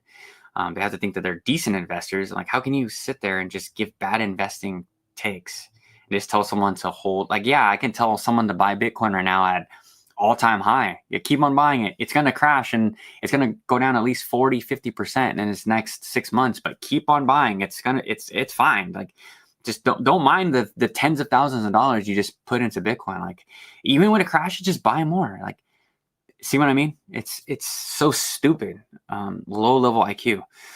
I live in such a small town in Iowa. It takes an hour just to get to the Target, which always product is super scarce, and their shops overpriced. The best price I found at LGS is $39.99. Wow, that's commitment, dude. That is straight commitment. Small town in Iowa. I need to go to. I wanted to go see Caitlin Clark play at Iowa, but now she's in Indiana. So yeah, big basketball fan. For Destined Rivals booster bundle, yeah, dude. So I told you guys I somehow got through. If you guys haven't watched the last podcast, recommended you guys go watch that. But I told the story of Dick's Sporting Goods, dude. Like I put pickup only on those booster bundles for Black Bolt White Flare. They didn't even they said sold out. I waited in line, never came out online, and then they just charged my card. I talked to customer support, and they're like, "Oh, like you had to read the fine print. Said if stuff goes in order, it'll fulfill your order." I'm like, "What? Like, how is if something's sold out, it means it's sold out. And then you should ask me if you want the order fulfilled, not just charge my card." Like, and I got charged $16 for shipping because it was 2 booster bundles. I'm like, well, $40 a booster, but $42 I just paid for a booster bundle. So that's a long-term hold. Long-term hold. Destin booster bundles are $65 at LGS in Michigan. Oh my gosh. Cooked. This is why I'm in Japanese. $65 is crazy. I paid $50 to $55 recently. Can't remember exactly at that moment. I may take that drive and grab some at the price. Haven't seen it on eBay. Dude, just for everyone here that is like, you guys are desperate to pick up like boost. I'm not saying you, yes. I'm not saying that you're desperate, but I'm saying people that are just like, I want product. Like, grab $65. You can go find a Destined Rivals booster box in Japanese for $85 shipped to your door, right? Or if you want to just rip even cheaper and rip 2 of them, you can grab it in Korean for like $40. Like make it make sense. I know Surging Sparks at $30 for a booster bundle today. I had a couple. It's not bad. The Card Baron, what's going on? Pre-Sword and Shield will be fine. That is when mass printing begins. Scarcity and collectibles will hold the test of time. So pre-Sword and Shield being Sun and Moon, yeah, for sure. I totally agree. What's the best sleeper buy? So I I don't know how far along in the stream you were, but I did some. My sleeper buy would be the Simplified Chinese box with Arcanine on it, because everyone wants an Arcanine, everyone wants to go grade it. It's like a sub $200 card. Actually, but if you wanna ultra modern play, I would grab Surging Sparks. Start to think about Journey Together around that era, around that time where it hits 200-ish. If you can get it for under 200, that's an instant buy for me. That's one of my favorite sets, and I think it's going to do really well over time, because I'm not like the other people. I'm not just going to tell you to buy and buy and buy. It's great because it pays homage to those early gym sets, right? Like, we see how collectible and how like people love those Gym Heroes, Gym Challenge sets. They're beautiful sets. One of my favorite parts about Pokemon. Oh my gosh, love those sets. Because I'm a trainer person, dude. Like, without Pokemon, without trainers, Pokemon trainers, like, they need each other. I think it's the best art comes with the trainer. So with me, once I saw Journey Together, I was like, this is a no-brainer. Like, people are gonna go nuts for the set. And then it's that. So I think Journey Together, sub $200. Vivid Voltage pre-release. Vivid Voltage pre-release went crazy. I remember it was a very expensive booster box around that time. I remember this is a ride around the COVID boom. Same thing with the Battle Styles. If you know, you know, where they selling for like $150. And that was like blowing people's minds. Like, oh my gosh, I can't pay $200 for a booster box for Vivid Voltage. Crazy. Scalpers were going nuts. They were eating off of Vivid Voltage. But yeah, shout out to you guys, dude. We've hit 53 live viewers. Thank you so much for being here. It's probably going to crash down to like 30 now, but 151 UPCs before it gets to the celebrations. UPC does. One thing I could think of as somewhat safe to buy. I'm cool off of the 151 UPCs. I'm kind of cool off the UPCs in general. Again, I don't knock any of you guys down for investing into that stuff, but for me, they're just too damn big. Like, I have the Charizard UPC, and once that thing gets to my sell target is gone. Like, I really don't care. I have all the contents that are in the box. I've opened tons of them. Same thing with the Mew or the 151 UPC. I'm cool. I just don't want to hold them. But shout out to you guys that did hold them. Curious what print runs will be for Simplified Chinese. Yeah, that is a great question. They're according to my boy JTR06 for that last gem series with Gengar, it's slim. Like, once they're done, like, it seems like they will make an announcement that there's no more coming, and then you gotta wait. But the sketchy thing is, for a lot of people that don't collect into Japanese or Chinese products, is they don't know what to look for fakes. There's a lot of fakes. So I'm glad that you said that, because that goes perfectly into our next slide, ladies and gentlemen. It goes into right here. This right here. So homeboy was saying, found Pikachu in Charizard Poncho card in an empty or an old folder after not collecting for many years. I'm pretty sure for certain it's fake. Guys, this is one of the easiest cards to fake. I've seen them on DHgate. I see them on AliExpress. I've seen them on Temu. I've seen them on Etsy. Like, I've seen the fake PSA slabs. Like, oh my gosh, these things I would stay so far away from. Like, if you want this card, go buy the sticker on Etsy. Go buy some, but they sell like little cards like this, right? On Etsy it says like fake or you know, for display only, or little metal cards. Like, it's a cool art, right? But you can get in other ways. Like, you guys don't need this. There's the risk reward to a card like this that looks like this. Like, it's so easy to fake. Just stay away. Like, for me, like, there is a price range to some of these cards where they're just gone. I mean, I made that Mew video not too long ago. And even that, it gets silly, right? $500, whatever. It's selling PSA 10 for like 2 racks. it like that's gone for most people, but it's not this. Like this card is crazy. So just be careful, guys. Like especially right now in a bull market, people get scammy. Like the scammers start licking their little fingers and like the little flies, like just on an apple when they see stuff like this. Because a lot of people they see cards like this, like, wow, this guy on Facebook, he's offering me 50% off if I trade him like for sealed product, and then they get scammed. It's just, these are really, really easy cards. So just stay away, guys. And I want to talk about, so this was like I didn't know Collector had its own Reddit thread, but he was looking at these, the top cards, our top movers, right, for his collection investment, really. The Pokemon, the Tohoku box, the Pokemon Center, that thing was like $20, and now it's going for like $250. Like, stay away from that. I tell you guys all the time. Sorry, excuse me.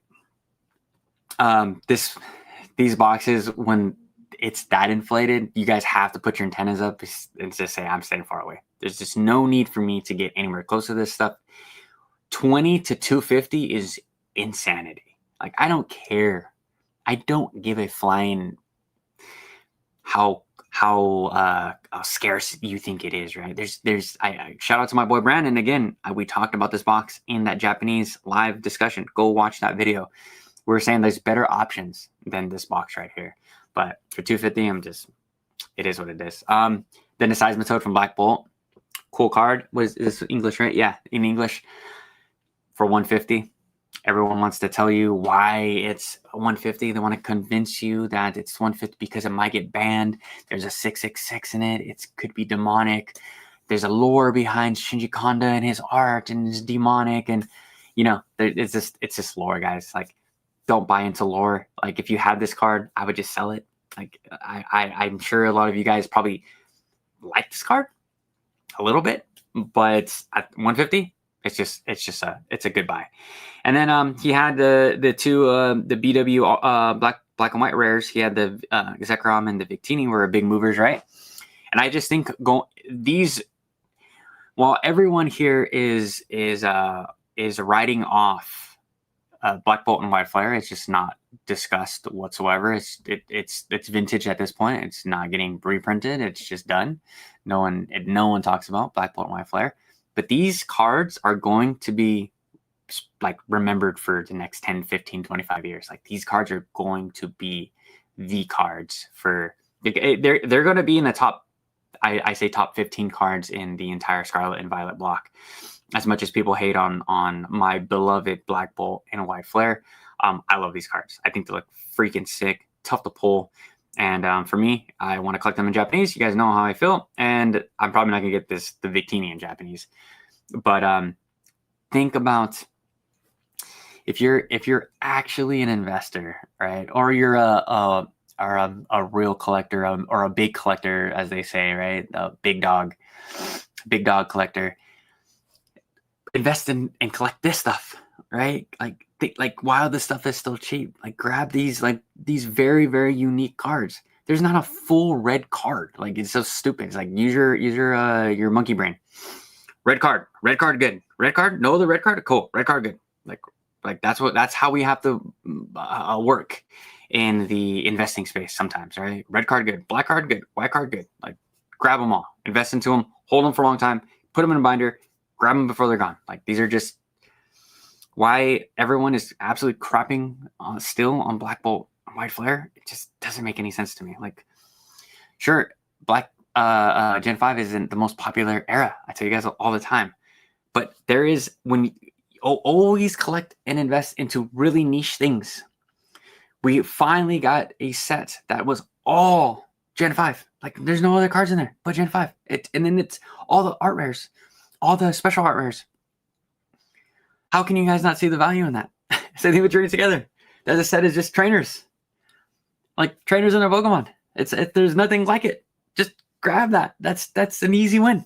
But again, people will listen. People much rather buy Paldea Evolved or something else. I don't know. Certainly Sparks.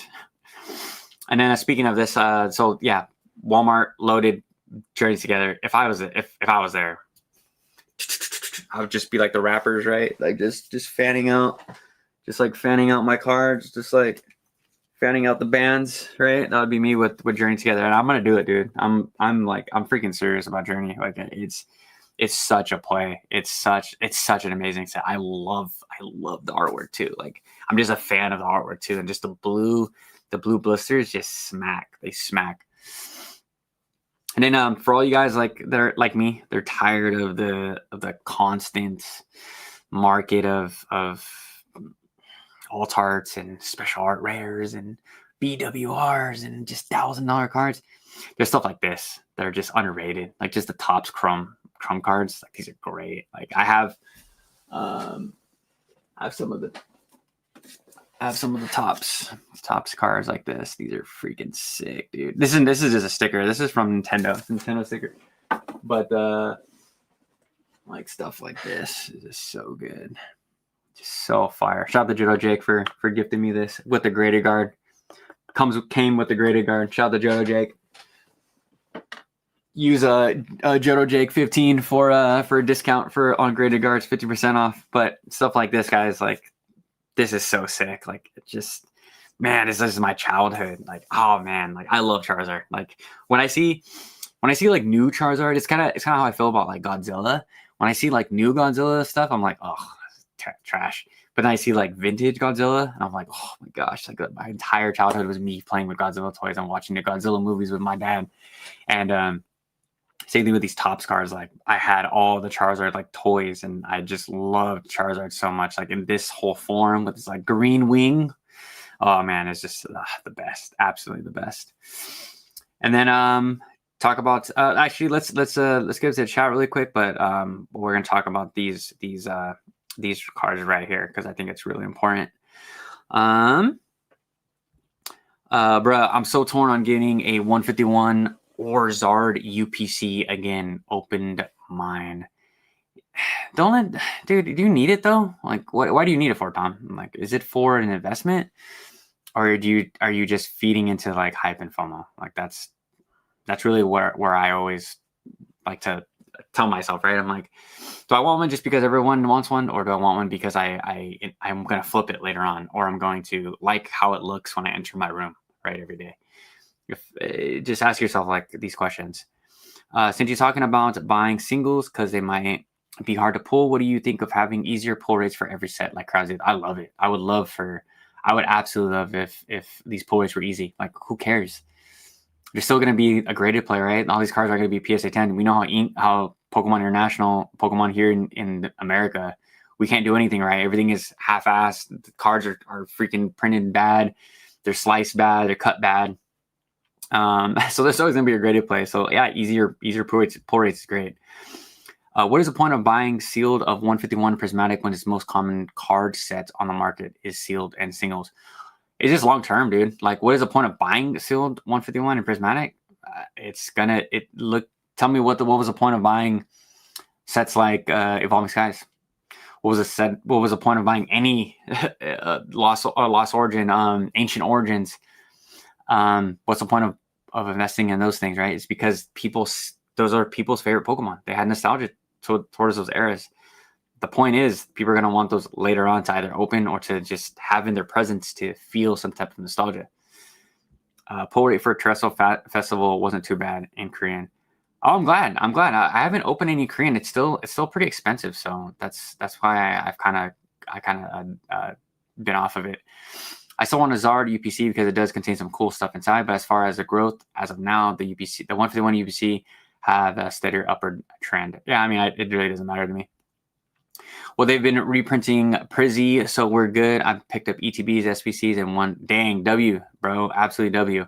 My brother doesn't like the hard pull rates, and neither do I, to be honest. I don't see it as fun gambling open packs as if they just made pull rates easy. I myself don't care about the cards value being lower. Same, dude. I'm right there with you. And that's like I guess there's like beauty, fun in chasing something really difficult. As like people like, I don't think that, right? I do enough hard things in my life to like, so that Pokemon doesn't need to be one of them. Like, I don't need to open up thousands of packs to pull a Moonbreon when I can just go grab it in a different language. Like, I just don't understand people's obsession with pulling it themselves.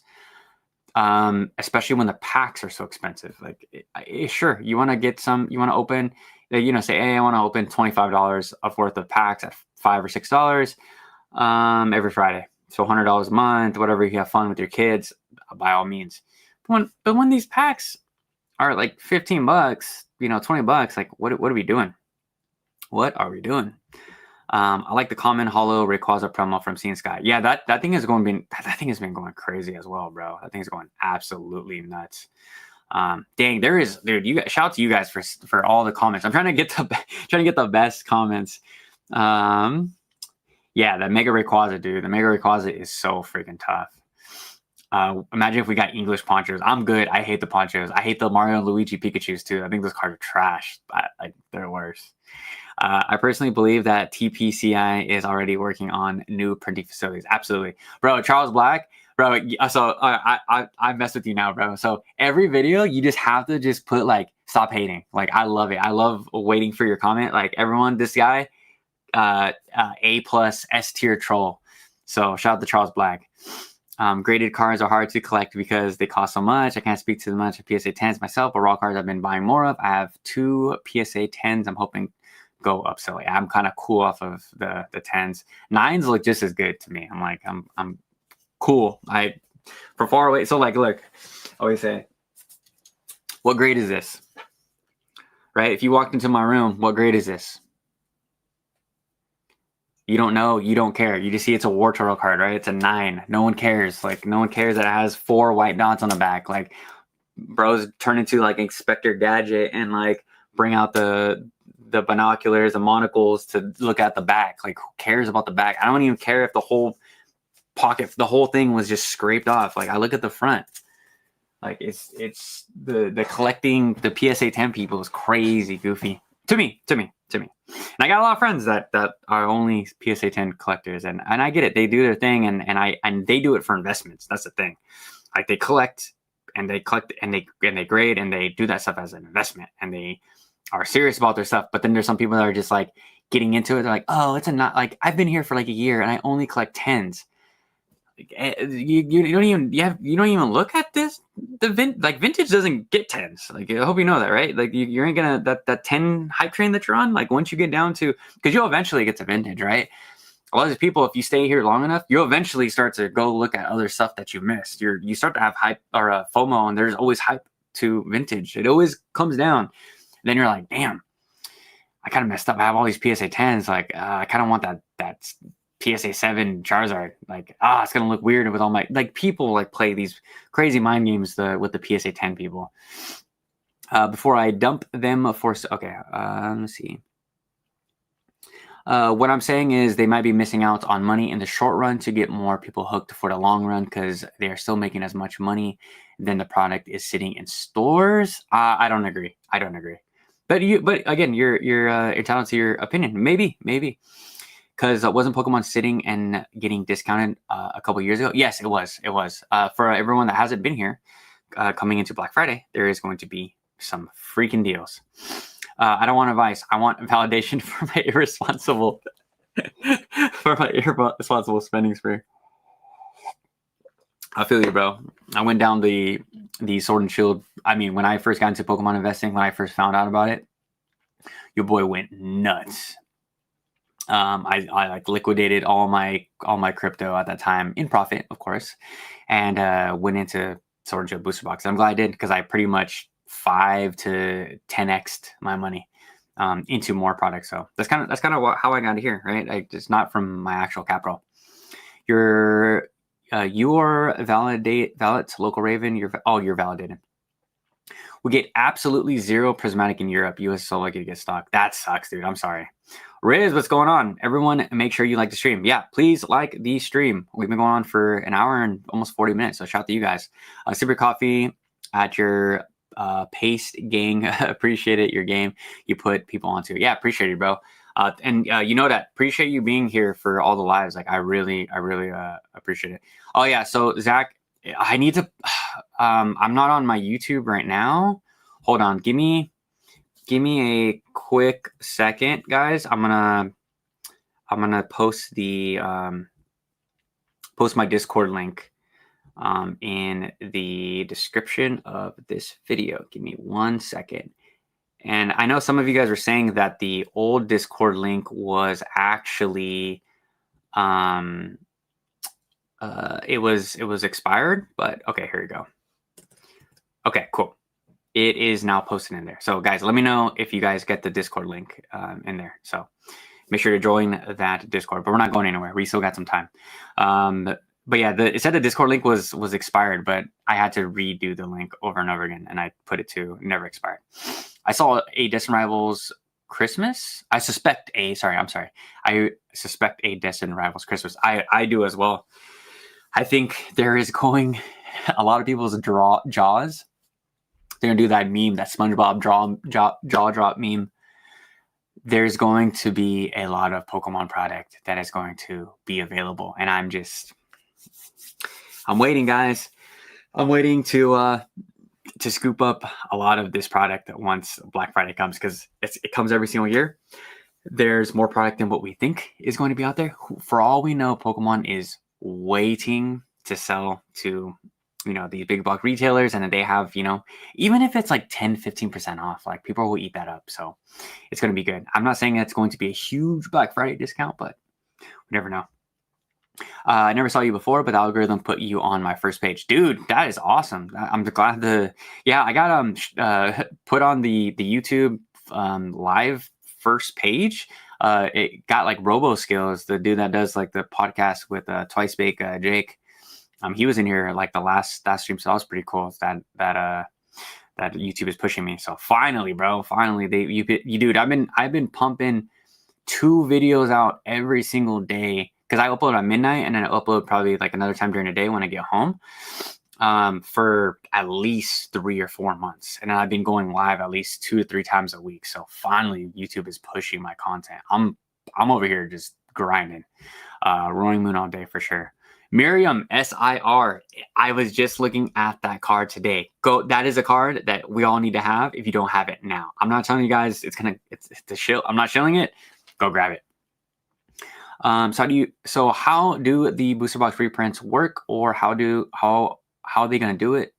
You think, is it just like the one restock in stores, multiple restocks? Because one restock of Destin Rivals, nobody's getting that. Yes, so it's going to happen in waves, right? And it changes every single time. So it could be in these collection boxes. That's what everyone's speculating. That's like the new position that Pokemon's trying, because again, they're like giant billboards. But for me, they're just extremely wasteful when they do that. But it can come in multiple ways. We just don't know. Giorgio, so I hope that I know I'm behind, so this is like 20 minutes behind on the comments, but yeah, I just reposted the link, so let me know, guys. Let me go to the new comments. Oh, invalid. Oh my gosh. Okay, let me post the other link. Dude, that's so annoying. Okay, let me go back. Let me post. Okay, 1 second.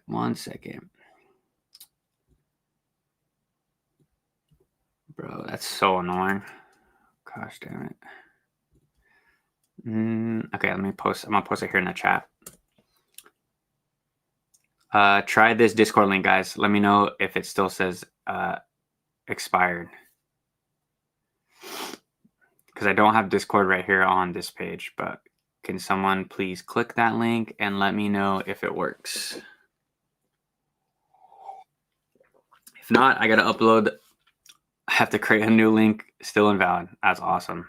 Oh my god, what's the point of, dude? Discord pisses me off. I've literally done this like 100 times. But I'll repost it. I'll repost it again, I guess, as soon as I'm off. So I apologize, guys. Expired. That's so annoying. Hold on. Let me send this. Discord link. Oh, Discord. Invites. Never. Okay, save. Yeah. Okay, cool. All right. Let me copy link. Okay. Let me email it to myself.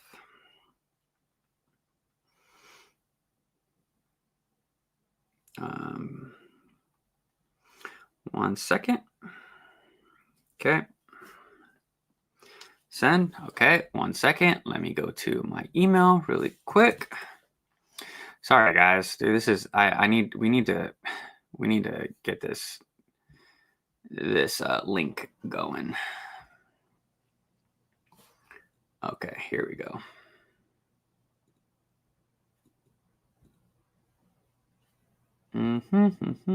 Copy. All right, here we go. Try now. Try this link. Everyone try that link. Let me know how that one goes. So I changed my soccer jersey because I was wearing the Manchester jersey and you guys were grilling me in the comment section, bro. Holy.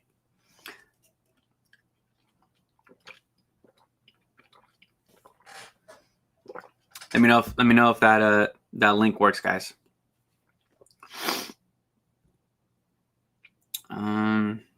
Cool, perfect. Awesome. Okay, let me go back to where I left off. Sorry guys. I'm so sorry for everyone that just completely messed up the flow of the conversation. I'm so sorry. Yeah, so Moltres UPC will sit. Pokemon dropped the ball on a Destined Rivals box and only have 2 Destined Rivals packs. Yeah, they should have nuked that thing with Destined Rivals packs if they really cared about these reprints. Like anytime Pokemon has the opportunity to fix shit, they're like, no, we can't do that. Let's just throw Scarlet and Violet base in there. Like what? Like Destined Rivals is the problem, guys. Destined Rivals is the problem. People can't get packs. So let them buy the Moltres UPC and just put a shit ton of Destined Rivals freaking packs in there. How does that bot drop affect all other reprint drops if it does or all? It's gonna affect it because now Pokemon has to go back and do a bunch of repairs. And again, like I told you guys, sign up for the Discord because it's free. It's free Discord. I'm not charging anything. Do all that stuff because I drop all the links. As soon as I get links, I send them to you guys. Traded for the Japanese black and white rare Reshiram today, even though it'll probably go down in price. I want to make sure I get it raw in PSA 10 condition. I have it paired with my BWR Zekrom pull last week. That's awesome. Like sometimes, dude, sometimes just buy the card. Like if you're just a fan, and this is I know this might be contradictory from what I just said, but just if you're a collector, it's for the collectors, not for investors, for collectors. If you really, really like that card, just buy the card. Who cares? You're going to have it forever. Who cares if you got in at whatever price it is, but you just really like the card and you're going to hold it for the rest of your life. Who cares? It does not go for investing. That's not the same. Class action PokeTuber lawsuit. I know, bro. I'm probably going to get lit up. I think Vapor is actually a great investor, to be honest. Long-term, it would be fine. Well, yeah, everything will be fine long-term. Yeah, my crypto portfolio is down 40% right now. It's going to do fine long-term, but it's not good advice. Shout out to WNBA for parlays. Bro, facts. Bro, if you guys are in sports betting, WNBA is the way to go. I can't watch it, though. It's kind of rough. Yeah, the nostalgia dude and his homies always be buy Pokemon and they hold it forever. And the dude started saying, unless you got to pay a bill or something, they never sell. Yeah, that's the thing. You can't be an investor if you don't sell. As a collector, would you rather have 5 cards worth $100 or 1 card worth $500? Doesn't matter. It literally doesn't matter to me. I have this card that's worth, $10 or whatever. And then I have stuff like this that's $5. I don't care. And then I have Tyranitar Korean, most recent pickup, cheap. Prices don't matter to me. I don't care if any of this stuff goes to zero. I don't care. I'll still be here to tell you guys that I like Pokemon. I'm a Pokemon fan. I'm a freaking nerd. I'm a giant nerd. If you guys don't know that. I got a giant Squirtle that's hanging above my head that you guys will one day see because I'm gonna get another camera. The monetization money is getting better. I'm doing way better. I opened the channel's membership YouTube subscription really cheap. If you guys want to support the channel, I know I don't want to show anything or trying to push you guys to subscribe to that membership channel, but I'll be doing members videos. But all that stuff is just gonna go to get better camera equipment and mics. so that the audio is like better for you guys. And then I want to do more opening videos like I used to. I know a lot of you guys will tell me on Instagram, like, dude, you started opening videos. Why'd you stop? Why I stopped was because the money got tight, and this is not cheap. Like, all this stuff is opening up a booster box. They're like, yeah, you used to open up booster box every Friday. Why'd you stop? I'm like, bro, that's like $100+. Like, and that was $100 back then for English. And then I would open a Japanese box like that same week. I'd be spending like $150 a week on booster boxes, not monetized, and people like loved it. But I was like, dude, I just can't keep up. It's too expensive. But with, as the channel grows, like I'm gonna get back to that. And it's not like a rip and ship or anything. It's just me opening the cards, and I want to do like how PokeRev does it. Like, I open product and I give it to you guys. Like, I send you guys out the hits. Like, that's just when I find a random comment, I send you guys a hits. Like, it doesn't benefit me whatsoever besides grow the channel. I'm also thinking about buying into Sun and Moon and some Sword and Shield booster packs, ETBs. What's your preferred sets? Sun and Moon, it sucks to say, but I would just wait. I would wait until we get this whole scenario, this bubble situation, a little bit under control, because I'm betting that even the Sun and Moon era will see a little bit of a sell-off, just a little bit, right? It's just a little bit more affordable. It might become a more affordable era than what we think it'll be once people's liquidity starts to get a little bit more tied up. I have friends here that have a lot of Sun and Moon products, ETBs, blisters, all that stuff, and they're selling off. So it's a lot of people, the smart people that have been here for a really long time. Quick little tip between me and you guys: it's time to sell. It's time to if you've been investing in this at the inception, the MSRP or sub, it's time to like trim the fat just a little bit. Like, just pay yourself. Like, you've held this stuff, you've done a great job. Like, round of applause, pat on the back. Now it's time to pay yourself, make some money, and then you can do whatever you want with it. Go on a vacation, take your girl out, take your family out to eat. Like, it doesn't have to sit and collect dust forever. You can always pay yourself, because that's what we're here for, right? Like, a lot of you guys, judging by the views, a lot of you guys only care about the money, the monetary aspect. So if that's the case, like, make money. Don't let money sit. Do you let your dollar sit into the bank, or do you get some yield, some interest? Do you invest in assets? Like, your money has to work. $30 for Surging Sparks booster bundle is like the same price of MSRP, because the machines are like $29. I haven't gotten anything in the machines. Like, I've struck out every single time. Steve says, isn't $80 double MSRP for Japanese? Yes, it's over double. So again, booster boxes are $35, $37, $40-ish dollars. And then after that, they're sold to, I explained it in the beginning of this video, but if you're new here, definitely check the beginning part. And then they are sold to like LGSs for like 50, 55, and then those people sell to us for $100+. So it's crazy. PokeTubers became all pump. Really love discussions on the hobby. Shout out to Opossum as well. Y'all keep this entertainment interesting. Shout out to Opossum, but dude, I'm gonna try to reach out to him next week to try to see if he'd be interested in even talking to me, because he sees me in Team Rocket Joey's videos, right? So shout out to Joey, always helping me out. And like with Jodo Jake, and like Opossum Bud definitely knows who I am. So hopefully we can kind of, and I'm a fan, right? Like, he's the reason why I started to go so heavy into Japanese, was because of him. Like, I loved his Japanese full art trainer video. That's like one that stuck in my mind, and he just speaks his mind. And that's kind of like where I'm at. Like, this stuff is like rapping to me. Like, I can literally, you guys can throw a random idea at me, a random question, and I could just go off the dome, right? It's kind of like what he does with Seal Product or news in the hobby, and it's fun. So he really inspired me to push this kind of, or do this kind of content. Guys, I clicked the Discord link and expired. So okay, so I'm behind. So hopefully it worked now. Okay, cool. Let's see. Yeah, Poncho Pikachus are equivalent to NFT monkeys. Yeah, NFT monkeys are actually coming back. They're increasing in value once again. I leave comments on so many YouTube videos saying, wow, your videos are just TCG player charts now. Yay, LOL. I have lost a lot of respect for Pokemon YouTubers I watched for years. Yeah, dude, it's like, I talk about, like, I'm a fan. Like, like I always respect the hustle, right? Like this stuff is not easy to come on here. I mean, these bright lights just blast you like every day.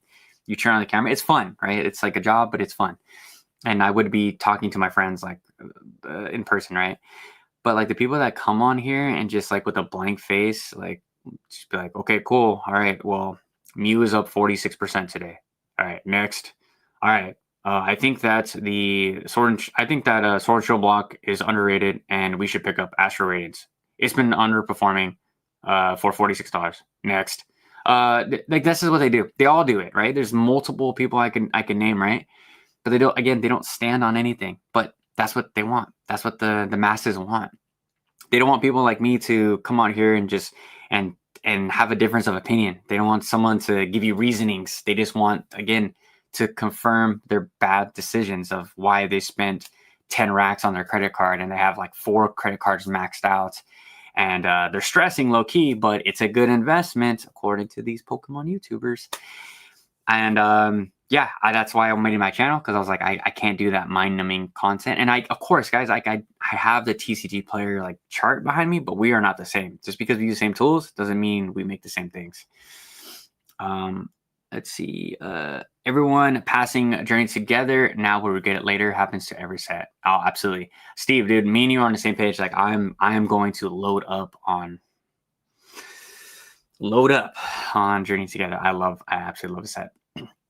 I bought a PC ETB with Journey Together 2 months ago for 110. It's ready 160. Great percent increase. I was able to get 3 enhanced Journey Together booster boxes at 130 each. Whoo, that is a dub. That is an absolute good dub. Yo, what's up, Adrian? Shout out to my barber. Keeps the fades perfect. I'm gonna make an appointment with you next week. Always gotta stay fresh. Shout out to Adrian. Show my boy some love. For someone whose bulk of their portfolio is Sword and Shield sealed / PSA 10s, what is a good way for me to rotate profits? Also made respect for your sell videos as of late. Cool, bro. Thanks, Nick. I appreciate full government on YouTube. That's crazy.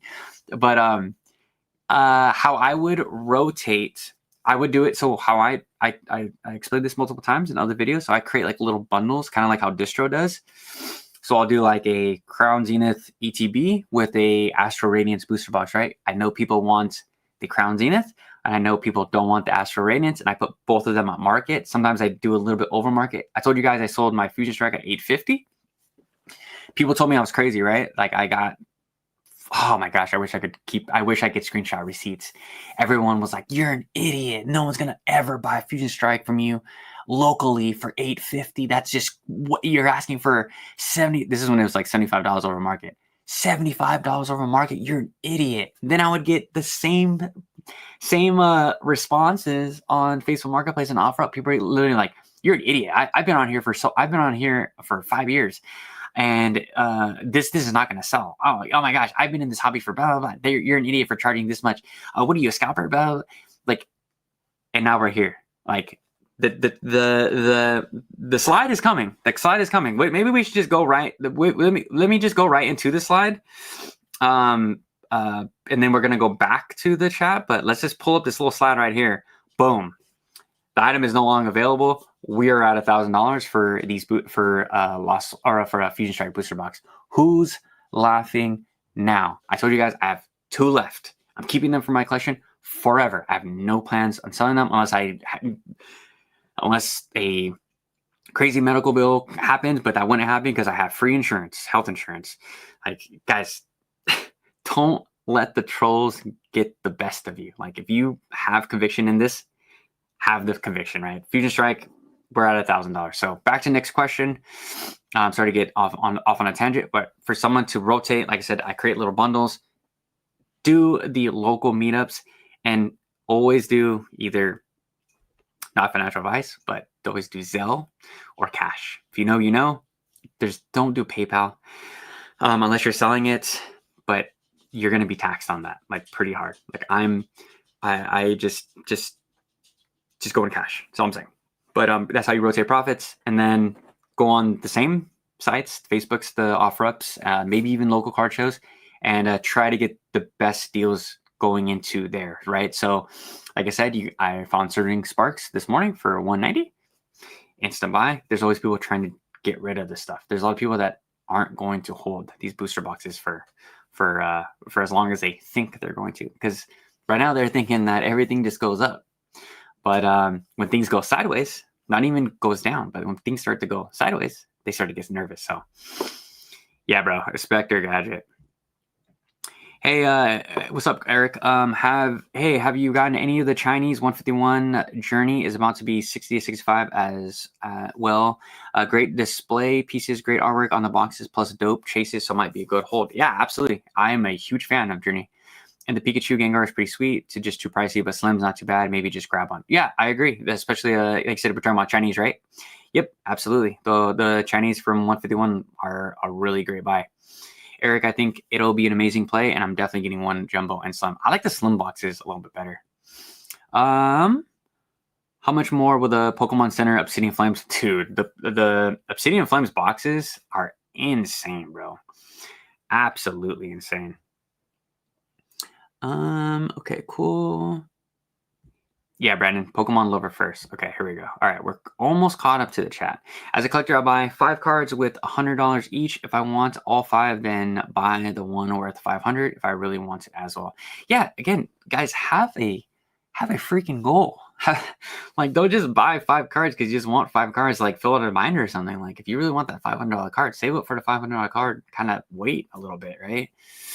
But like Riz said, great advice. If a card's $500 and I want it, just wait until I can buy it with spare cash. It's really simple. Worked for me. Cool. Thanks for tips. I listed one of my Fusion Strike boxes at $89 cost basis for $1,300 today on eBay. Interested to see if it closes down. Yeah, I would love to know. So hopefully by next Saturday, pop back in. We're gonna do live the same time. Let me know how it's doing. Do you think Surging Sparks ETBs will drop more? How much? Okay.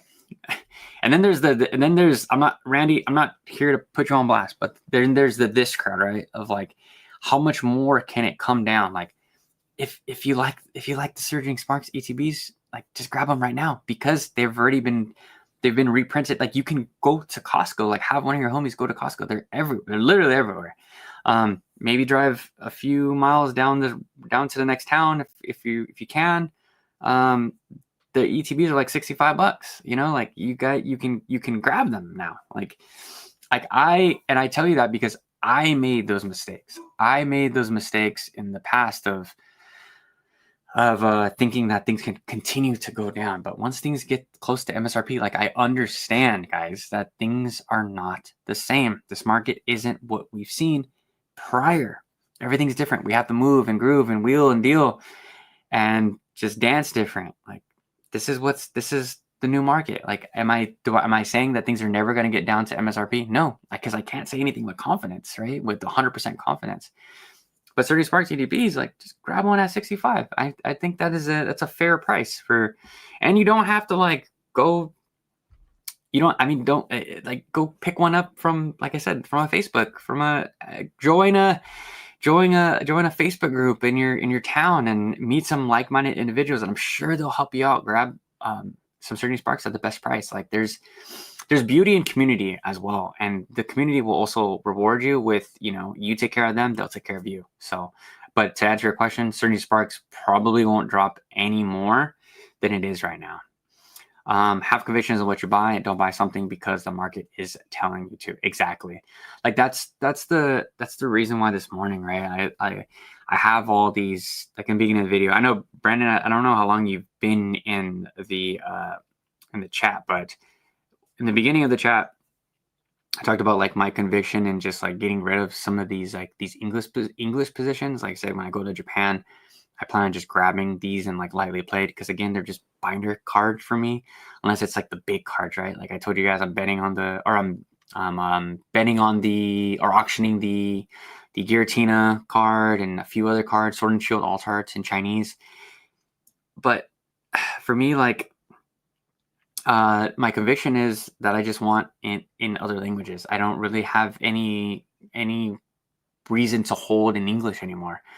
especially with the prices of what they are now. Like, do I think that some of these cards I hold are gonna go up another 2-3x in the next 3 years? Like, maybe, but I'd much rather sell them now. I'm already in profit, and go grab them in Japanese, the language that I think is better, has better texturing. It's a better PSA 10 rate, and it's cheaper, half the price. And then some of the cards I want them in Korean, so I'm like actually can pick up 2 alt arts for the price. And sometimes even in simplified Chinese, I can get those for 3-4 alt arts for that same card. It's just, to me, the value isn't there. And like, I tell you guys one thing, and I have to put my money where my mouth is, right? I have to show you guys, like, I really do this. I really like simplified Chinese. I really like Korean. And I only invest in English. Like, that's just what it is. Yeah. First 20 minutes. Okay. Yeah. We've been going for quite some time. 2 hours, dude. We're right there.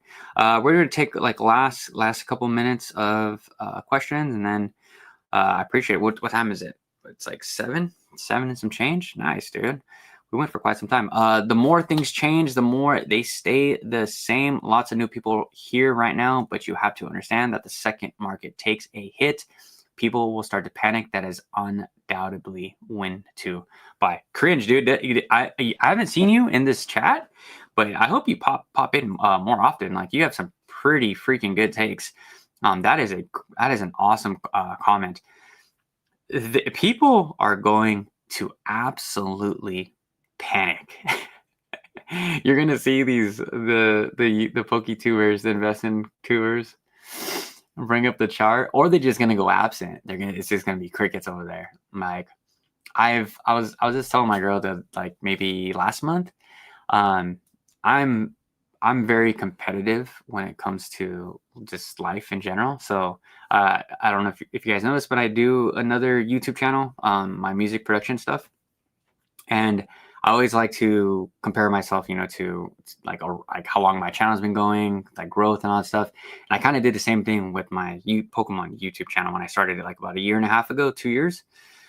A lot of the people I started off with that I like favorited, like I put like competition in a competition playlist, like they're not here on YouTube anymore. They're gone, right? And like at least 25 Pokemon YouTubers like just burnt out, like just gone, right? And slow and steady wins the race. But once that first correction came of Brilliant Stars and Lost Origin started to reprint, like people started falling off, and a lot of them went to other content. Like, I get it, like Pokemon just isn't for everybody long term forever. Like, that's not how I'm thinking about it. Like, I've been a fan of the entire IP since my inception, so I'm going to be here for the long term. But the moment these investing channels, they start seeing some turmoil, it might not be the easiest way to get views. That's all I'm saying. Because a lot of these people, I mean, I'm guilty too, right? I do this for side income for a job. I do it for fun as well, because I tell you guys, I love talking to you guys. I love interacting with you guys. But these guys are here with the chart guys, the spreadsheet guys.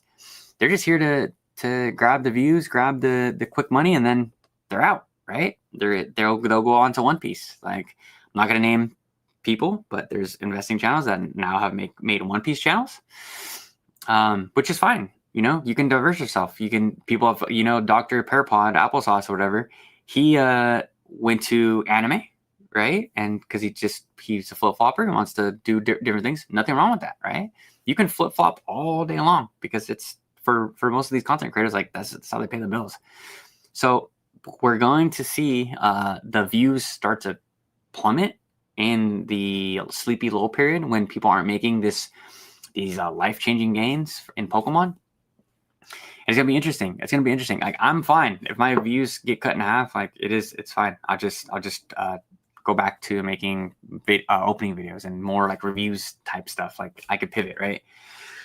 But a lot of these people, they're gonna freak out, and with the views coming down, their portfolios coming down, they're like, oh, I'm just gonna get into something better. This is like a depreciating asset. I'm just gonna get into One Piece. I'm gonna get into Gundam. I'm gonna get into whatever the hot set is. But this is what happens, guys. It's just part of market corrections. Why does morality have to be involved when buying or selling Pokemon? Morality? Well, it's if you have a Pokemon YouTube channel that you claim you're a Pokemon investor and you're giving Pokemon investing advice, you have to have morality. It starts there, right? If there's no morality with your advice, I don't think you should be turning on a camera and talking to people. If you're, yeah, I don't know. That's just my take. The Prizzy boys. My only consolation is that I'm only using the money I spend on Warhammer for Pokemon. I can't imagine spending more than 5 digits on Pokemon. I can. Like, I feel you, but I can. I see those like older vintage booster boxes. They're like 20 grand. I'm like, oh, dude, the booster box, the Hall of Phantoms, like. Even stuff like Miracle Twin, which is Unified Minds. I'm like, oh, that's such a good looking booster box. But how you get there, right, is you don't work.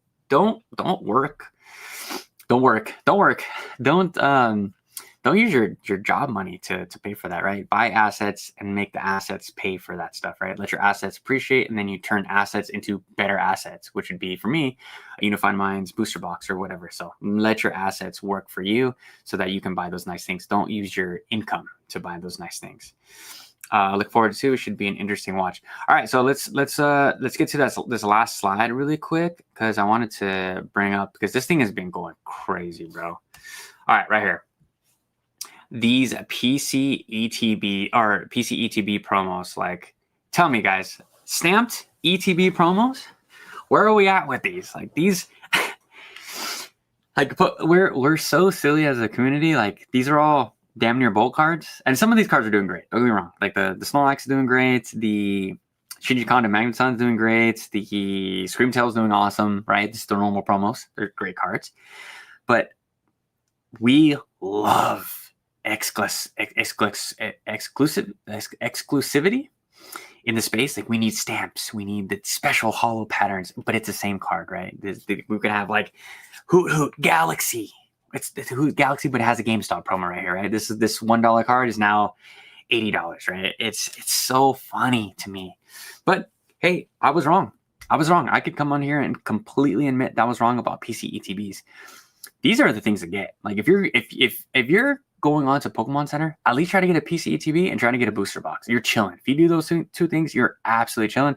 Hold those things for 5-10 years and just unload, right? Could these things appreciate 2, 3, 4, 5, 10x in 3 to 5 years? Absolutely. Like, these things have surpassed. They don't give a flying about the market. These things are on a path of their own. Like, it's like the same thing with oh my gosh, that Obsidian Flames booster or Pokemon Center ETB, like, over, what is it, like $600? Like, and that thing doesn't care. It doesn't care what you think about that booster box. It's going to do big things, and I love it. I love when things start to outperform. Like, I don't have any conviction in any I don't want any of this stuff. Like, this never interests me. I just want the cards. Like, I that's it. But I know a lot of these graded. I just want to meet the people that buy these cards, like, graded. I'm like, I need to like interview you for an hour. Just be like, tell me what goes on in your mind at night. Are you happy with yourself knowing that you're spending $5,000 on an Ogerpon PSA 10 GameStop stamp? Does it keep you up at night that you don't have the Whale Lord 7-Eleven? You know, like what it literally goes on in your mind that you're like, I need to pay $2,000 for a Lapras 7-Eleven stamp. Insane, bro. It's just so funny. Damn, I really want them right on promos. Why? Just grab the ones that are in the ETB. Like, just grab the box. Grab the promos that come in the box. They're cheap, bro. They're dirt cheap. I got the PC Miraidon PSA 10 for $91 a year and a half ago. Yeah, it's crazy. Oh man, absolutely crack myself up. Yeah, I just don't get it. Like, I remember a friend of a friend was showing me his graded collection, and he was explaining to me why what I was looking at wasn't bulk, right?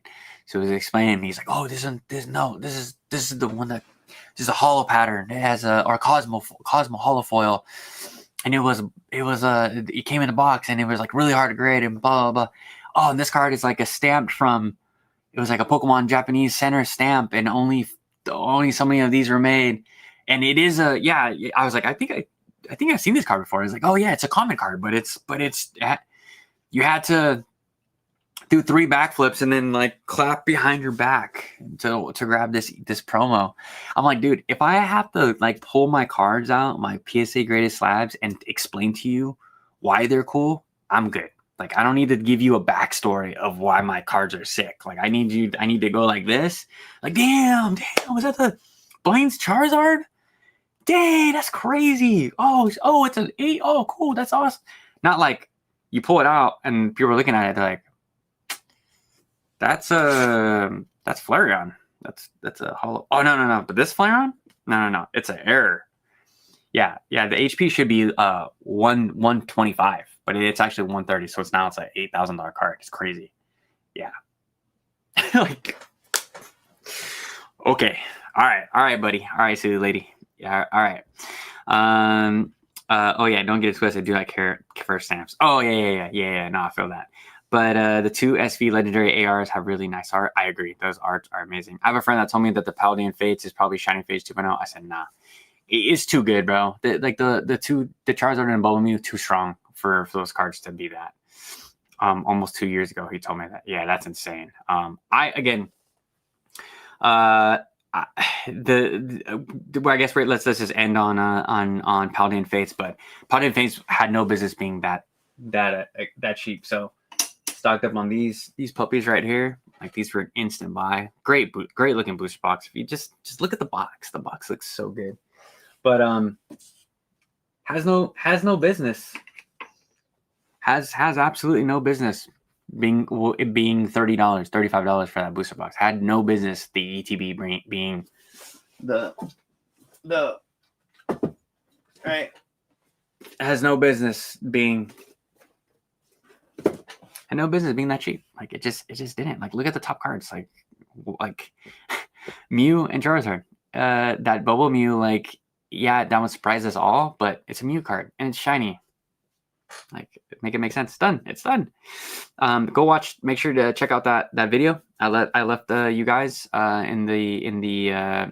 I'm not sure if I'm gonna link it, but my last Bubble Mew discussion video. Oh my gosh, long day over here. For most part, the ETBs be looking same though, so it's whatever PC or I think the PC ETB are literally just for investing. I have 500 packs of Paldean Fates and sealed product all under. Dude, what a dub! That's a W. Honestly, Bubble Mew did not surprise me at all. Really, that's interesting. It completely surprised me. I like it because it's like it looked like a kid's drawing. Bro, I saw the Reddit post earlier that Paldean Fates was like $290 a booster bundle display a year ago. And it's gone. Should be the Eris Chase. Yeah, I think the Eris Chase are going to be, of course, that the Sumbreon from Prismatic, and then Bubble Mew's right there. Brandon, good night, Henry. Appreciate the grind, my friend. Yeah, all right, guys, we're gonna wrap it up here. Thank you guys all so much for being here for the Saturday night Reddit roundup. Appreciate all you guys. Make sure you leave a like, comment, subscribe. Goes a long way, pushes this channel to more Pokemon lovers like yourselves. Till tomorrow, till next Saturday, catch you guys with a fresh new live. Maybe go live this Thursday. Maybe doing like an Asian market watch. But appreciate you guys. Peace out.